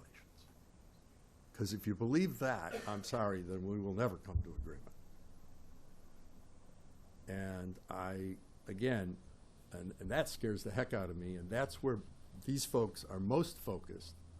God bless them for the job they do and the success they've had. So it's a tough issue. So please don't be mad at us. We are genuinely hearing you, as Howard said, and we're genuinely listening, and we take all this very seriously. We just might not come out the same exact way. Okay, other trustees want to, this, Trustee Underdog. I want to add, thank you everybody for being here. I think we're on a good path for discussing of the beach area. I think one of the things that's been helpful to me is trying to make both a data-driven decision and also something that we can relate to emotionally. for me, I am generally what I call an incrementalist. I don't like the big changes. I like incremental changes toward a goal. And I think that the village president's proposal for these incremental changes and then being data-driven is very important to figure out, where we're going with that. I think we'll need to do some more outreach with the Park District to help them better, quotes, police their properties. I also was brought to my attention that if you really want to have a village sticker, it's possible to get one here at Village Hall when you pay for your sticker or your registration. And that's something you can follow up on. So we have more work to do. We'll need to think about this not only from a legal perspective, but from a human perspective. But I think that we're on a what I call a glide path for at least some approaches to improve the situation. So thank you very much. Thank you. Trustee Mia. Hi, good evening, everyone. Thank you all for coming tonight and spending time out of your busy lives to come and speak on behalf of yourself and your neighbors. I am in favor of, to use Trustee Underdonk's statement, our incrementalist approach here.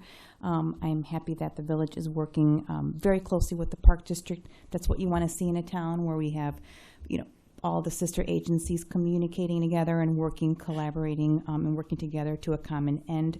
So I'm happy that our staff is working very closely with the Park District on all the issues here.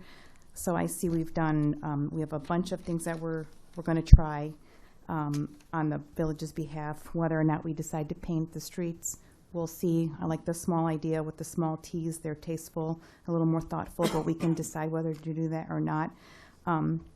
We're increasing fines, not just double, but quadruple, which is a very big step in the right direction. Again, our goal is compliance, not necessarily fines. So we are on the right path there. The village has adjusted our staffing of the CSOs now on weekends. Again, another phenomenal step in the right direction. Not an easy task to do, but we're already doing that. Now the Park District has already offered, and they're going to do it this year, extend their beach operating hours for another hour. What I understand mostly here is that the problem exists, later in the evenings after the beach is closed, when pass holders, well, you don't need any pass or any ticket to get into the beach. So, weekday evenings, weekend evenings when it's very warm, and also into September. If once we start and try all these incremental things and maybe they don't work, I might want to just think about some other ideas. President Rowan mentioned maybe we lean on the Park District again to see if maybe the beach must be open until 9 to recoup some of those costs of additional staff. Potentially we can look at raising the price of the non-resident beach passes. Right now, 3 tickets get you a pass. The non-resident passes are not that expensive. Maybe we can increase those if needed. Also, maybe leaning on the Park District to assist, as have been mentioned, on some of the trash operations and things like that daily, and maybe earlier in the morning, so that we don't, the residents aren't seeing some of the debris that they're saying that they're seeing overnight and in the early mornings. So I just want to say we're on the right path. Thank you all, and thank you to the staff in the Park District for all the work that you've done. Any other trustees want to speak? I'll weigh in. Okay. I had a lot of comments prepared, but in the interest of time, I'm just going to double tap on my colleagues, Trustee Mialopoulos and Rubin, who I think articulated what I would say just a few minutes ago. The only thing I'd call out from the packet, and also looking across the room at Lisa to keep me honest on the numbers, in 2025, the average daily resident visits were 919. There are 96, is that right? Right, dates, correct, daily visits. Resident visits. We're on the same, I think we're saying the same thing. Per day? No, daily. 919 resident visits daily on average.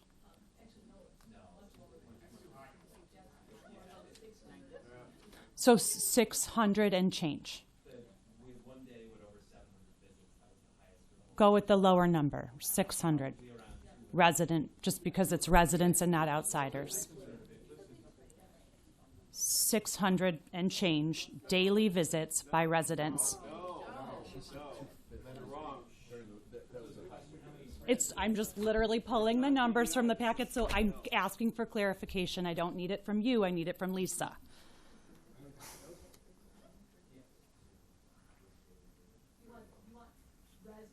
Resident only. I don't care. I care about residents. Combination of both. Okay. Thank you. I encourage the board to spend some time on a hot weekend at the beach. Okay. All right. Okay. All right. Thanks. Okay. Okay. All right. All right. Excuse me. Excuse me. Thank you. So I having listened to the board, I do want to say we appreciate hearing from our residents. We always want to hear from our residents, both in written communications, visits to us, and at these meetings. What you say, we always listen to. We're listening tonight.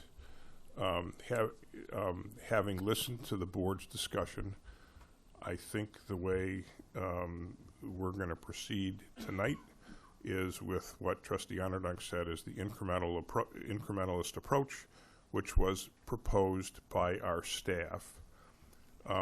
If it doesn't work, and we're going to pay attention to whether it works, which includes going to the beach, talking to our public safety officers, talking to the Park District, and we would be happy to hear from you. If it doesn't work, then we'll think about doing something different. But the sense I have from the board is that we should see if this works. I have one of the things that was proposed as an incremental fix on parking was to do this modest striping of the streets. One of our residents sent us a letter. One of the folks that spoke tonight sent us a letter saying, absolutely not. It'll change the neighborhood. I think another resident spoke and said that also. I will be clear. If we have a sense that the residents in the beach area do not want us to put any marking on the streets, then we won't do it. And we'll do our best to enforce parking using other tools. Okay. Stats of park usage too, not just beach usage. Okay. All right. All right. All right. So excuse me. We're not done with our meeting, but we're done with this part of the meeting. So thank you everyone for coming. We're still here. We still want to hear from you, but we have a decision for tonight. And why don't we take a brief recess before we go to our next item on the agenda? Thank you very much.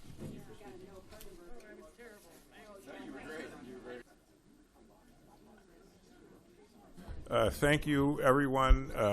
For the people who are on item 8B, C, D, and E, I apologize because you've been cooling your heels for a long time. I used to, until tonight, I used to pride myself in getting this over with, and I'm giving myself some demerits and maybe starting over trying to get this over with. But thank you for your patience. The next item on the agenda is a series of ordinances in connection with preservation, and I'm just going to for the record, I'm going to describe each one. Consideration of an ordinance repealing chapters 18, 26A, and 26B, and adopting unified historic preservation regulations as a new chapter 18. Consideration of an ordinance amending the Glencoe zoning code regarding authorized variations for historic properties. Consideration of a resolution establishing a pilot permit fee rebate program for landmark properties, and consideration of an ordinance amending Article 2 of Chapter 9 of the Village Code. All of these concern preservation, and I'll ask our Assistant Village Manager, Adam Hall, to present.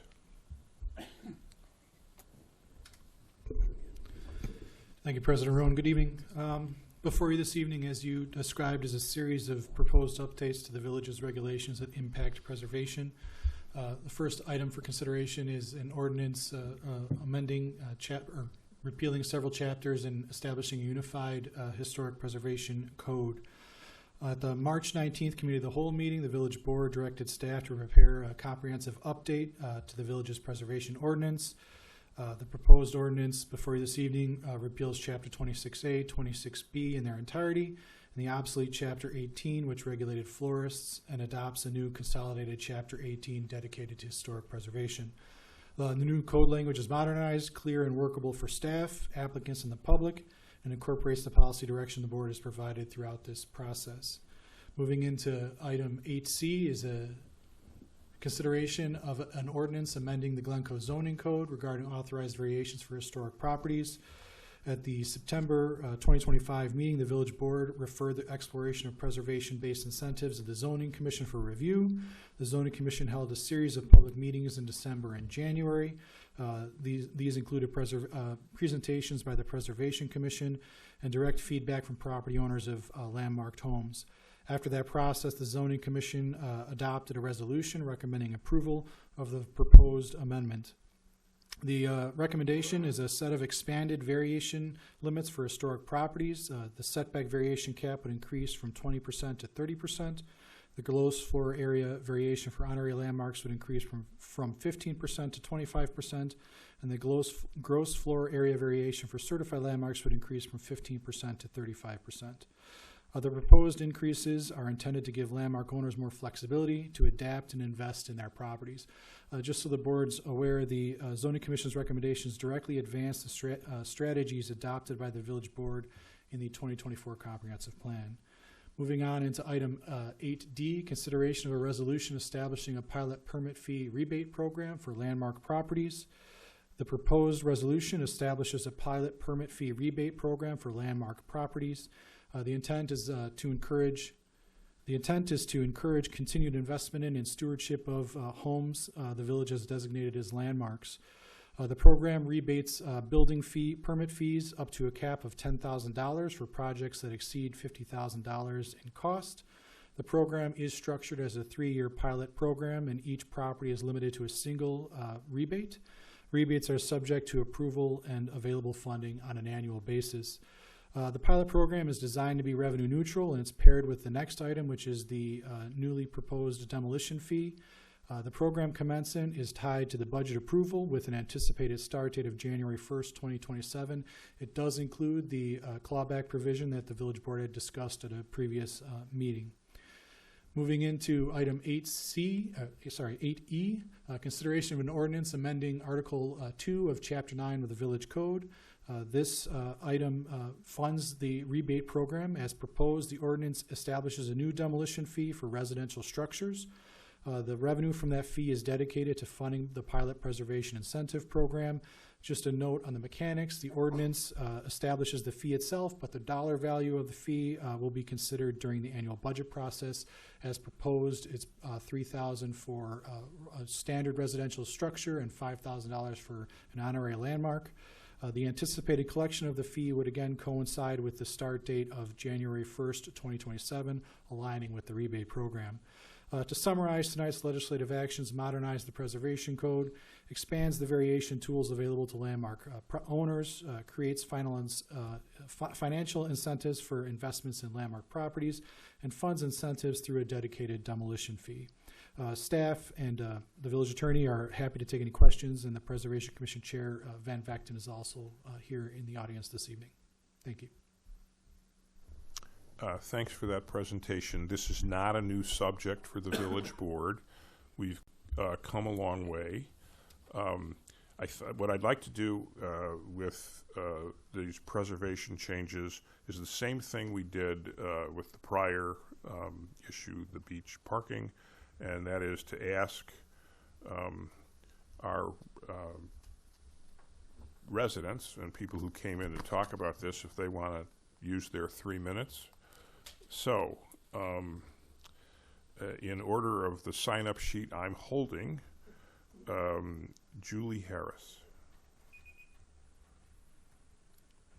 Thank you for allowing me to speak. I'm Julie Harris. My husband and I bought our house in Glencoe in 1998. Back in the day, I was a runner, and I used to run the same route to the Botanic Garden to run around the Botanic Garden. That took me down Bluff. Today, I walk instead of run, and I don't recognize the street anymore. I do not see that character, the vernacular architecture, the charm that existed all those years and which drew us here to Glencoe. We came here for the green space, for the schools, for the community feeling, and for the built environment. I do see it in Evanston. I do see it in Winnetka, only 3 miles down the road. I've come to a meeting. I've heard that we should invest in trying to make our homes landmarks. And my house is not going to be a landmark. It's a 1948 central entry red brick house. There's nothing, it's not a keck, there's nothing particularly interesting about it, but it does form part of the built environment that makes Glencoe the town that we love. I'm not seeing that in the new construction. I think it's an unfair burden to place on people who've lived in the community for 30 years, who've raised their children, who've paid taxes, who've taken care of their parents, et cetera, et cetera, et cetera, and are now thinking about downsizing and handing that home over to somebody else.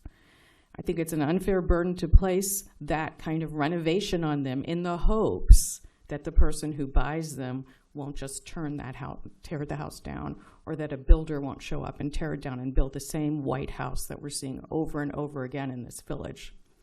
So I'm asking if there's a way, and it seems like you're making some efforts to it, to incentivize or to us in maintaining the built environment of these vernacular houses that aren't McMansions, that are historical looking, that are charming, and allowing and perhaps postponing the turnover to the builder's hands. Which is changing the visuals, the charm, the warmth of the community, which is something that we value. So I ask that you consider that as you start working through the legislation. Thank you. Thank you, Ms. Harris. Bonnie Phoenix. Thanks, everybody. We're all still awake. That's good. I'm here mainly to voice my support for the Preservation Commission proposals. I'm very grateful for the work that they do, but they need broader support from our village and from our residents.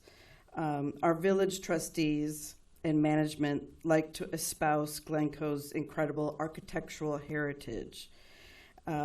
We see programs such as the Glencoe Uncovered social media program identifying our architectural elements from photos. We see, we're celebrating Preservation Month with banners inspired by architectural elements from our historic homes.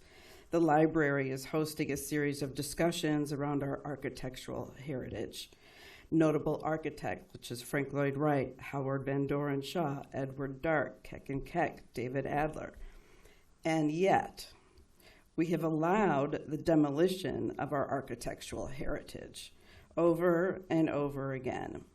Predatory developers have bulldozed dozens of historic, noble, stately homes. They have met no resistance in destroying works by those same architects, David Adler, Howard Van Doren Shaw, Edward Dart, Keck and Keck, and many others. So while I applaud the proposals that are put forth by the Preservation Commission, I want to point out that these incentives don't discourage the demolitions. Our trustees have said in the past this is simply free enterprise at an open market. But every realtor in Glencoe has represented families looking to invest in an older home. Families who are eager to buy a home that they can make improvements to and raise their families in. But they lose out to developers who aggressively outbid them.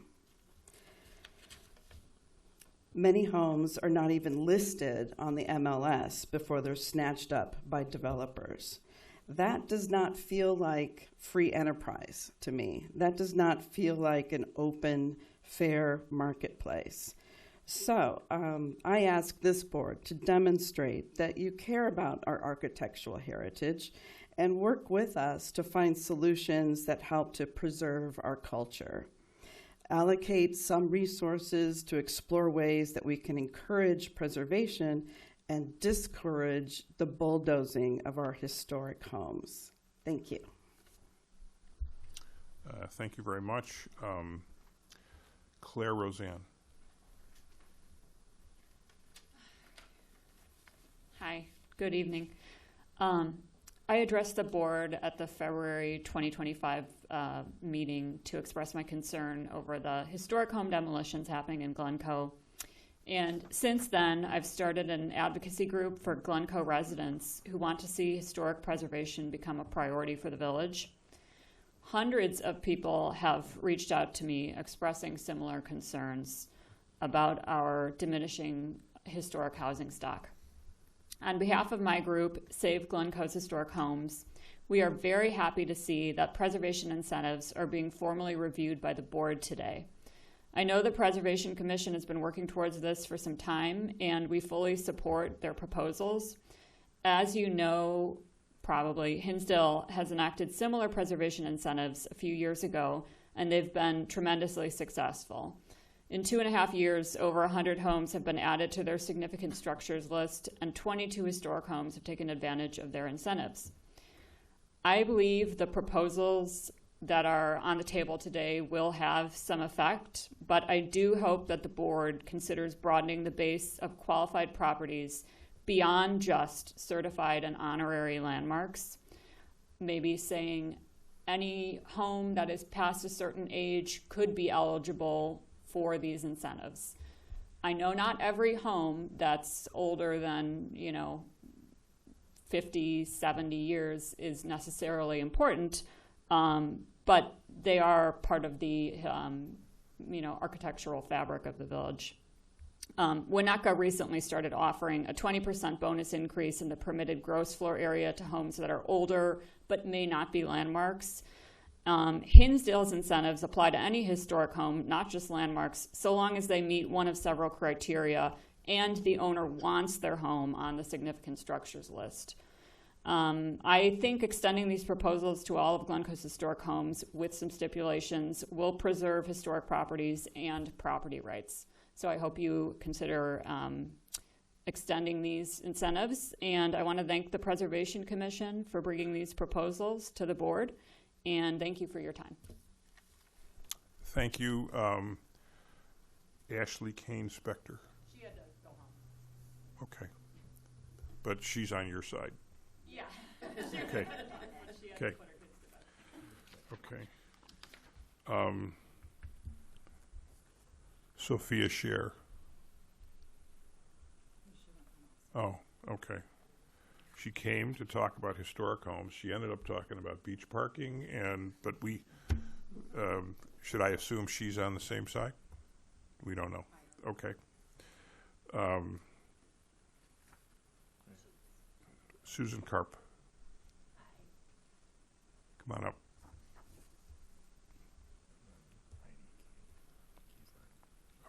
I'll just summarize my 30-page novella. I'm teasing. I'm a second-generation Glencoe resident. Not that it matters, but I think it feels urgent to do something to preserve what has always been a beautiful village which I believe there is always going to be people who want to live in a historic home, that there will always be a market for it, that it will increase tourism, and the popularity nationally of historic districts is obvious. Our village historic homes are all of our cultural assets. We share that as residents. They're not just private commodities. Ownership is private, but the visual character of the village is enjoyed and experienced by the entire village. And I think we owe the stewardship of maintaining houses that are affordable, smaller houses, one-story houses, as well as beautiful, architecturally significant houses.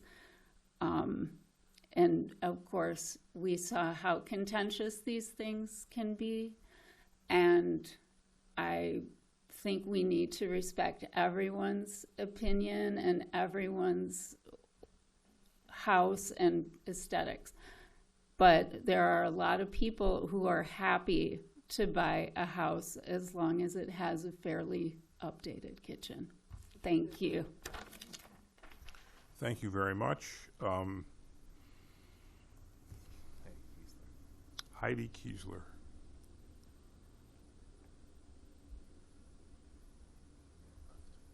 Okay, well, Stephen Dresner. Actually came for this, not the beach, but I happened to. Now's your chance. That's right.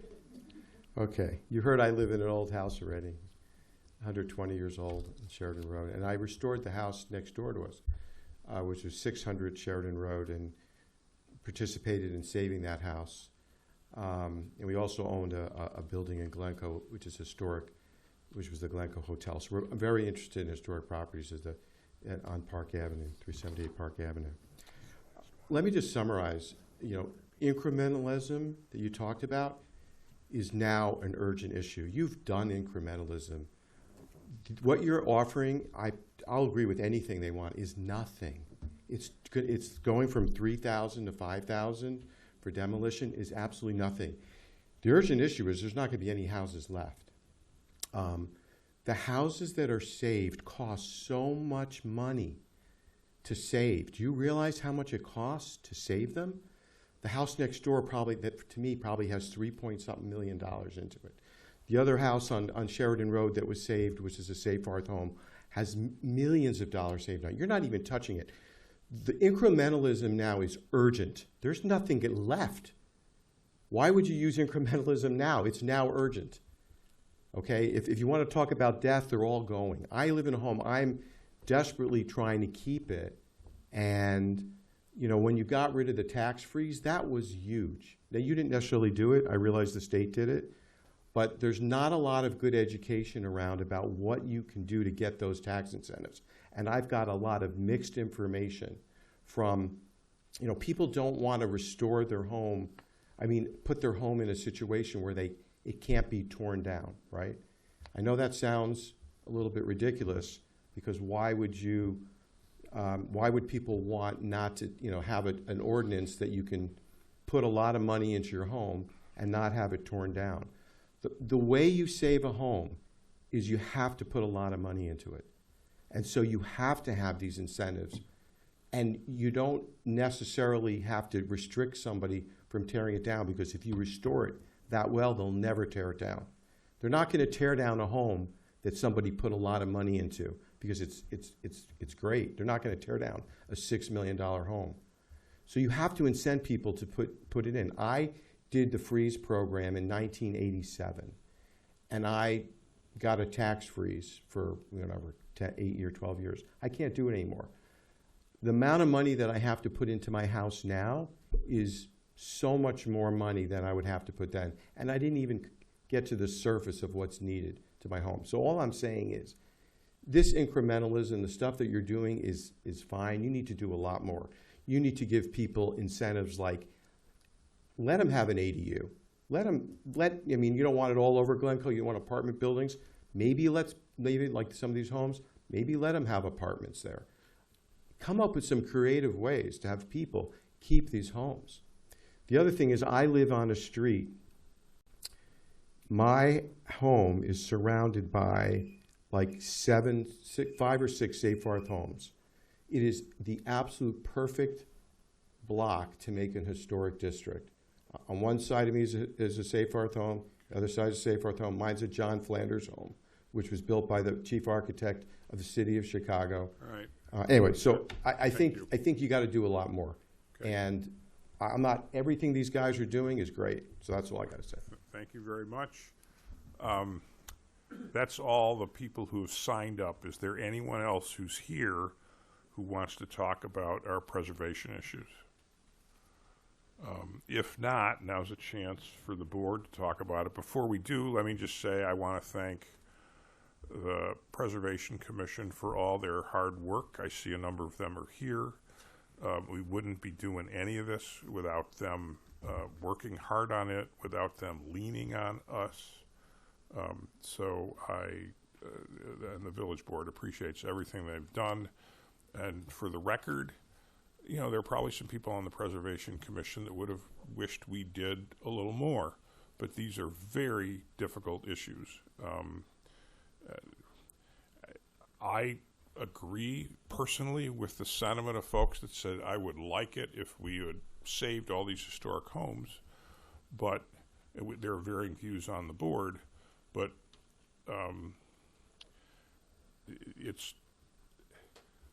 there's a question about whether the village board should be able to say to someone who's getting ready to sell their house that I know you would like to sell it to a developer for $4 million, but we're not going to let you do that. You're going to have to sell it for $2 million to someone that's going to keep it the same. That's the problem we have. And yeah, in terms of the world at large, I get that it might be correct that we would all be better off if that historic home were saved, but the village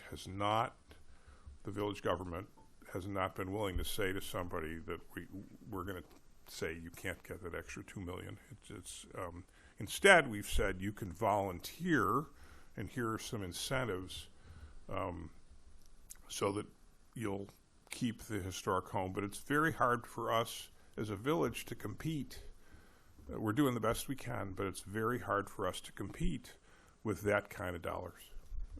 And we recognize that, but we're doing what we can. And the ordinances that have been proposed are as far as we could go at this point, and as much as we could spend at this point. There may be municipalities that have more money lying around for a variety of reasons, like they have commercial property, but unfortunately in Glencoe, it's pretty much, I mean, we do the best we can, but it's pretty much on the residents. So anyway, with that, do the board members want to talk about, we've talked about this a lot. We've had committee of the whole meetings. We've met with the Preservation Commission. And so the proposal in front of us now, which was discussed by the village board, sent to the sent to be reviewed by the zoning commission, and then sent back to us. We know what's in it, and I think it's safe to say we're all okay with where it is. Anybody want to add anything on this? Okay, I don't see anything. Let me. One of my pet peeves was I did not want the village to be providing any money benefit to someone who would subsequently be able to tear down the home or vitiate the preservation that had gone on. And we now provide that, so that with certified landmarks, there's a lot of stuff you just can't change. With an honorary landmark, where you get a financial incentive, the ordinance that is now being proposed says whenever, if it happens, that building is torn down or changed in the way that's contrary to the landmark, what makes it a landmark, all the money gets paid back. And so even if a subsequent purchaser decides they want to do it, all the money comes back. Now that's obviously because of time value of money. It's, you know, in the real world less money, but it still all gets paid back. So with that, is there a motion to approve the various ordinance changes that are set forth in our agenda B, C, D, and E? So moved. Is there a second? Second. Okay, it's been moved and seconded. Let's have a roll call, please. Trustee Hallwax. Yes. Trustee Mealopoulos. Yes. Trustee Underdog. Yes. Trustee Rosenblatt. Yes. Trustee Rubin. Yes. Trustee Scott. Yes. Okay, so at long last, we've passed our preservation changes. We know they're not perfect. We're not positive they're going to accomplish what we want, but we're doing the best we can. And again, I thank all the residents who came to lean on us. That you know, I hope we're moving in the right direction. And again, to the Preservation Commission for leaning on us and all this hard work. Thank you.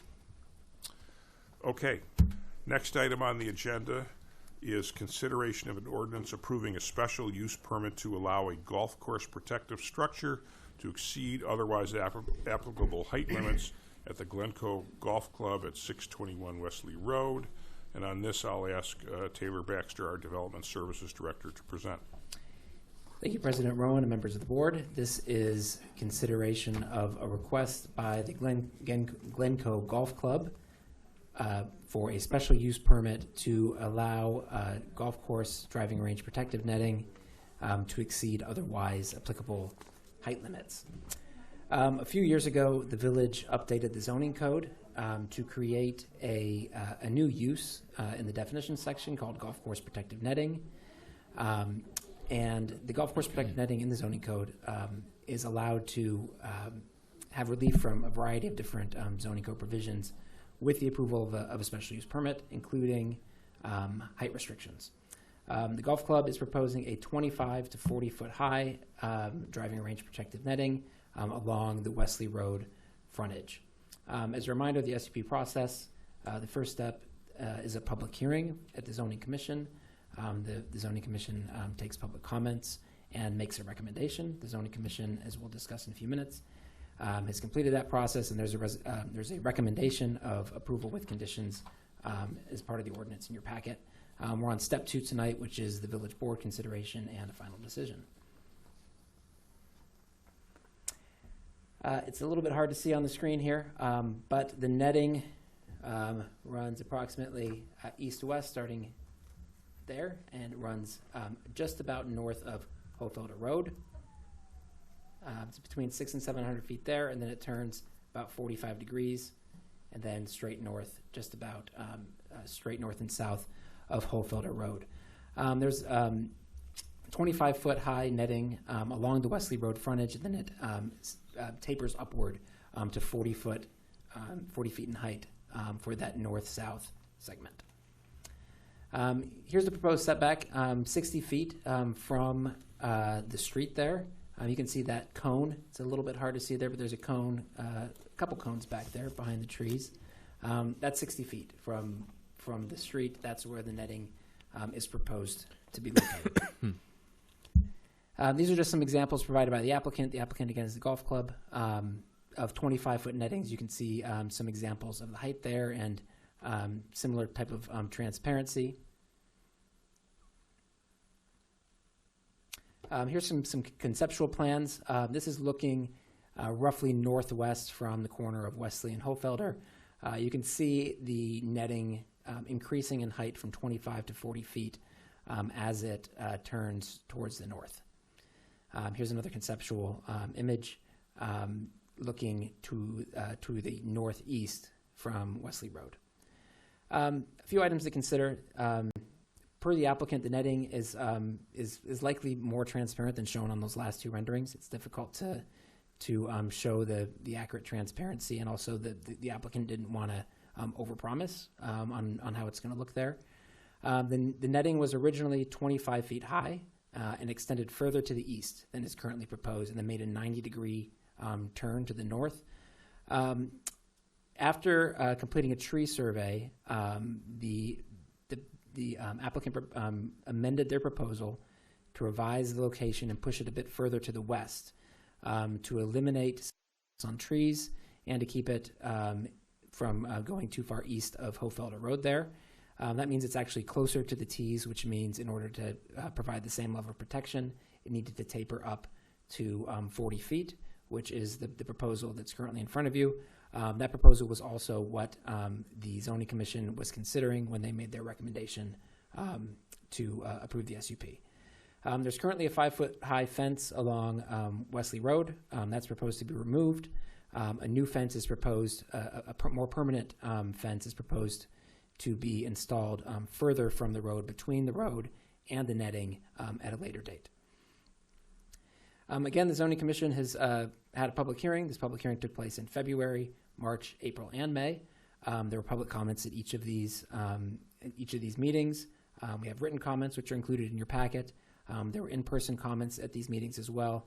A variety of comments. Some were in support of the netting as proposed. We also heard a few neighbors expressing concerns about the netting, specifically and most often about the visual impact of the netting.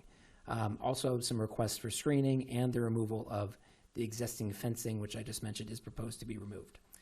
The Zoning Commission recommended approval of the SUP to allow the netting to exceed the otherwise applicable height limits, with the condition that it follow a planting proposal, which is also in your packet, as proposed by the applicant, which is to plant 5 trees every year for the next 5 years, a total of 25 trees between Wesley Road and the netting, in order to provide some visual softening and screening of that netting. The exact species and the exact location of those trees have yet to be determined, but the applicant is committed to planting 25 trees over 5 years, and that's what the recommended condition of approval is from the Zoning Commission. In the ordinance, if you determine that the SUP is appropriate, you can move to approve the attached ordinance, and that ordinance does include that condition of approval for that planting plan. The applicants here, the golf course, and also Public Works Department. I'm happy to answer any other questions that you might have. So, as long as we're following a program, I want to follow the same program, which is to see if there's public comment on this. So if anyone came here to talk about this, okay, at least one, come on up. I see another resident who may or may not want to talk, but tell us who you are. And I'm Stacy Schermichaelan. I live on the corner of Hofelder and Wesley. I'm going to point out where I live. Okay. I live here, and I live where there are no trees at all, because they've all been removed. And I just wanted to talk about the planting plan to plant 25 trees. We all know that they're not going to plant giant trees. To plant 5 trees a year over 5 years is not going to give us any type of screening that I think that we're entitled to in our neighborhood. Basically, all my neighbors have been supportive of the netting, and that's because we've all been getting golf balls on our property. I've lived at my house for 20 years. I've had windows broken in cars. I've had window broken in my house. I've had children hit with golf balls in my backyard. I'm fully supportive of the netting. I don't think it's unreasonable, though, because when I moved in, it was all trees across from my house. There are no trees now. There's a section of probably 40 feet where there's not a single tree between the curb and the golf course. I think I'm entitled to more than a tree or 2. I mean, if you were going to take only 5 plantings on the entire block, I would get, 1 tree, maybe if I were lucky, in the area where there are 0 trees across the street from me. And I just think, we have a charming area of town. We love the golf course. Stella's been great dealing with the errant golf balls all these years, but I don't think it's too much to ask that 25 trees be planted immediately and not over the course of 5 years.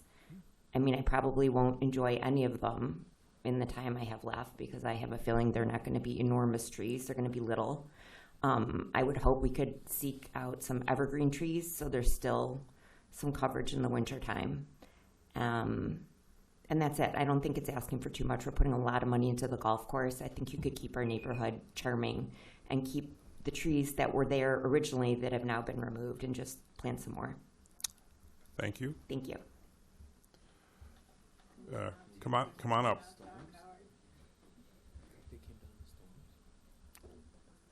I'm Carolyn Winter. I live at Wesley and Fairfield on a corner, just one block west of where.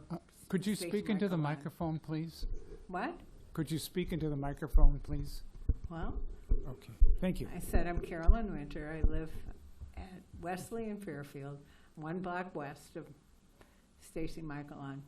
I adopt her comments. I think it's a great proposal to do the 25 trees immediately, and additionally 5 more trees for the next 4 years, or maybe 10 more. We need more trees in that area, especially after Cook County Forest Preserve did almost a clear cut. Thank you.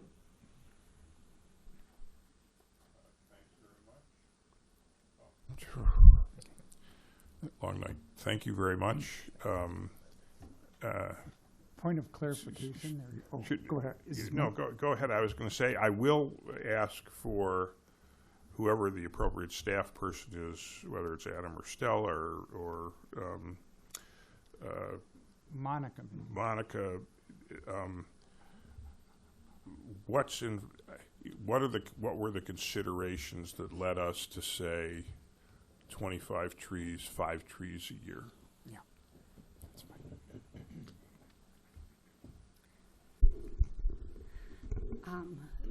The origin of the proposal of 5 trees for the next 5 years with a total of 25 trees really stemmed out of some unknowns that we have in this corridor.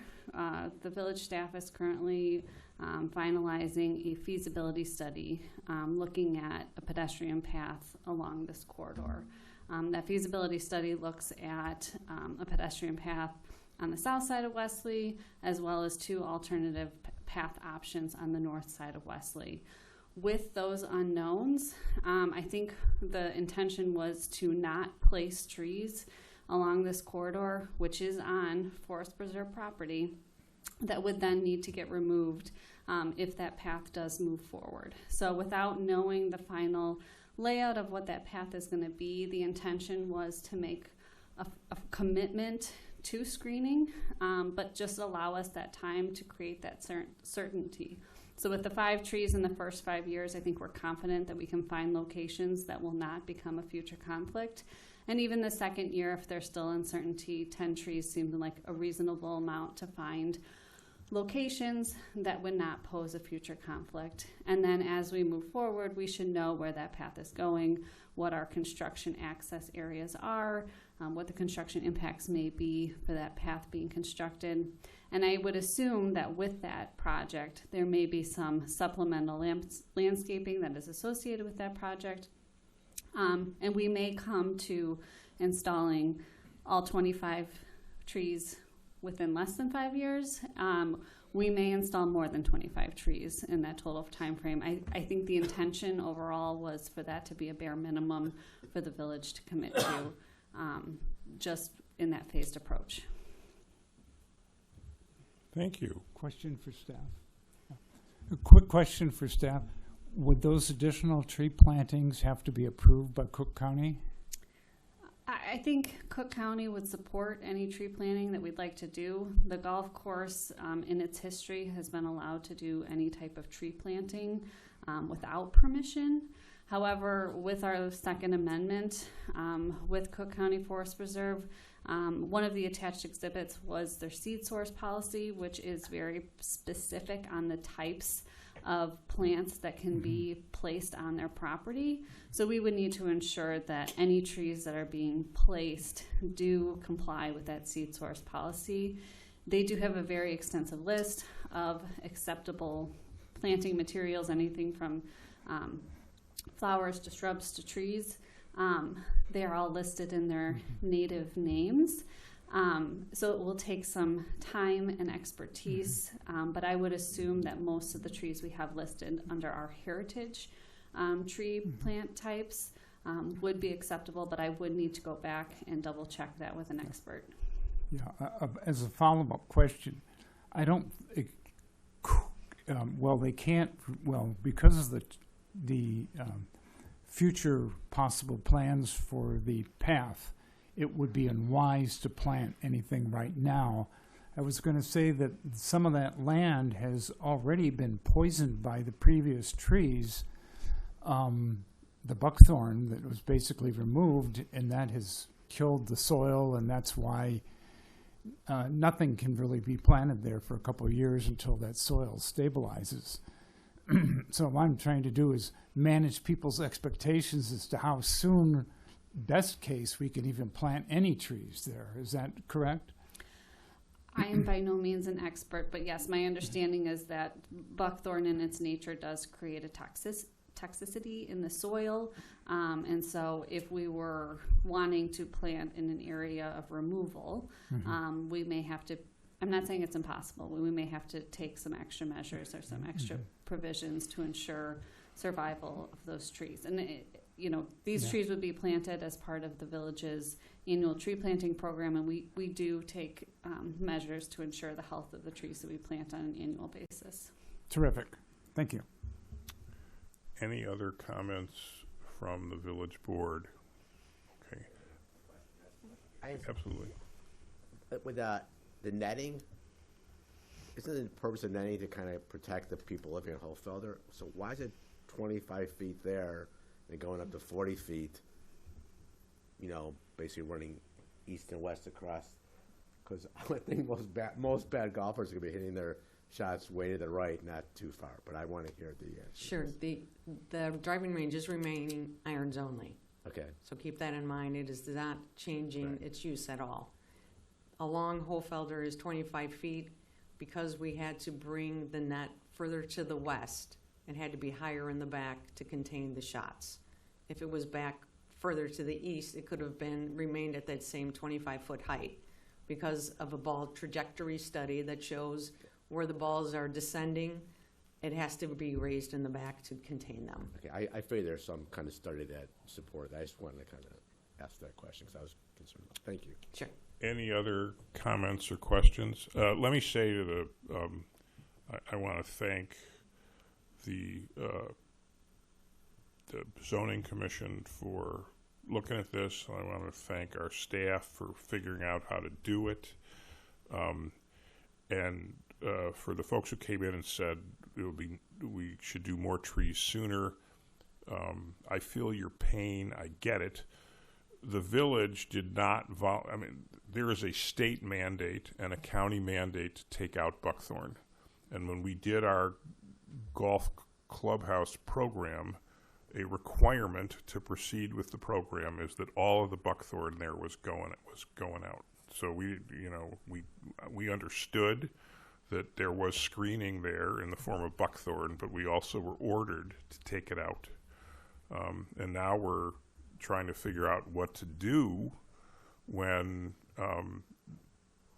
there are sort of nature issues in terms of when the trees come back, and also a problem with the fact that we don't want to put in trees and then rip them out the next year because a path is going in. We don't know where the path is going to be.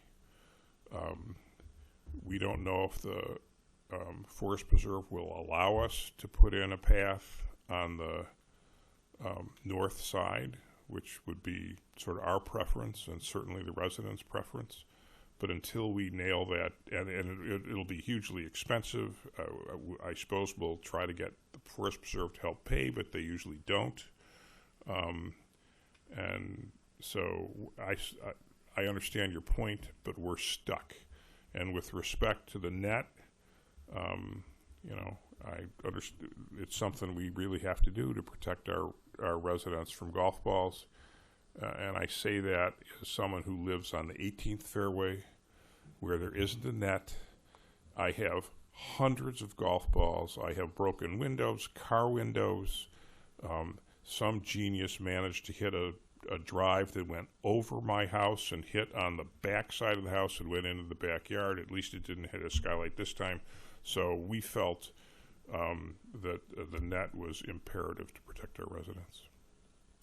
Okay, is there a motion to approve the special use permit as proposed with the tree proposal, but with the understanding that we're going to do as much as we can, as soon as we can, because we understand that it would look better for our residents with more trees? Is there a motion? So moved. I'll second. Okay, I think we need a roll call, please. Trustee Hallwax. Yes. Trustee Mealopoulos. Yes. Trustee Underdunk. Yes. Trustee Rosenblatt. Yes. Trustee Rubin. Yes. Trustee Scott. Yes. The special use permit is approved, and I thank you for coming in, and I promise we're not going to forget your concern. We're going to do the best we can.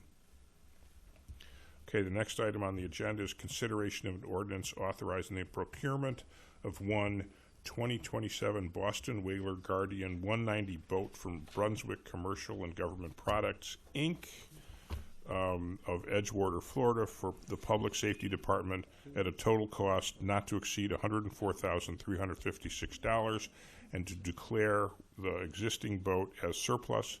And I'll ask our Public Safety Director, Sean Loughran, to present. Oh. Chief Loughran. These are not me. These are pictures of, I'm not sure what direction I'm going in. I am pressing down. This is eating into my 3 minutes. There we go. Aha. All right, so thank you very much again to wrap this up, an opportunity to speak 3 times tonight. Very quickly, and guaranteed under 3 minutes or it's free, we previously budgeted as part of the normal budgetary process in 2026, $95,000 for the village board to replace our existing 2008 inflatable boat. The inflatable boat has specific requirements, as we discussed at the Finance Committee meeting. It needs to be able to operate both on Lake Michigan and also inland.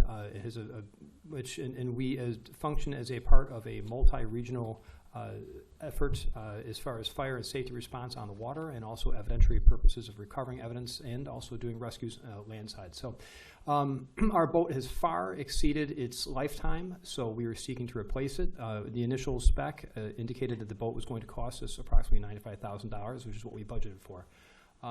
We then were hoping to fund that through 2 different alternative means, one of which was a federal grant, which did not pan out. The second of which was seeking support from the foundation, which also they passed on it at that moment. So we pushed out for an RFP. The RFP process received 3 different bids. Specifically, Offshore Marine of Lake Bluff, Illinois, locally, submitted a proposal that came in way under budget. However, they did not adhere to the policy or the outlines, and they gave us essentially the exact same boat that we already have. That does not meet our specifications. That was eliminated. The next RFP response came in at $104,356, which is from Brunswick Commercial and Government Products out of Edgewater, Florida. That adhered to the specs, exactly what we needed, and came in pretty close, but a little bit over. And then the highest response was from Tiedemann Boats, which came in at $155,000. Of note, we also tried to use a purchasing cooperative, which unfortunately came in actually at the highest price. That was not an option. At the Finance Committee meeting, a question was posed. It came in over as to why. I misspoke. The initial belief was it was in response to tariffs. I found that also the term tariff is not unlike Jell-O or Xerox, has become a generic term as to a price increase. Specifically, this is because it was explained to me the price increase we originally spec'd it out as a 2026 model. This is a 2027 model. Also, in addition to that, there's an increase in cost for manufacturing from actual labor and material. That is a result of that overage. This normally would just be handled as far as we would not bring this before you for approval. However, what is unique about this is we are going to need to request a purchase be made by use of general fund reserve in an amount not to exceed that $104,356. Of note, as highlighted by Nikki at the meeting, the village is experiencing a revenue surplus at this time, so we don't feel like the purchase is going to negatively impact the general fund. So that is brought before you. 3 minutes? It doesn't apply to you, but Oh, I know, thank but you. it was a challenge. Throw it But out. good job. We've talked about this before. You've Yes, sir. clarified the tariff thing. We need the new boat. Is there anybody that has a question? If not, is there a motion to approve procurement of a new boat? So moved. Second. It's been moved and seconded. Let's have a roll call, please. Trustee Hallwax. Yes. Trustee Mealopoulos. Yes. Trustee Underdunk. Yes. Trustee Rosenblatt. Yes. Trustee Rubin. Yes. Trustee Scott. Yes. Okay, thanks. And, Thank you. 10,000 here, 10,000 there. Pretty soon we're talking real money, but we need the boat. So, Yes, sir. okay, is there any other business? Be in here for the fourth wagon, but I'm going to do my best to get back on the wagon soon. Is there a motion to adjourn? So moved. All in favor? Aye. Aye. Motion carries. We are adjourned.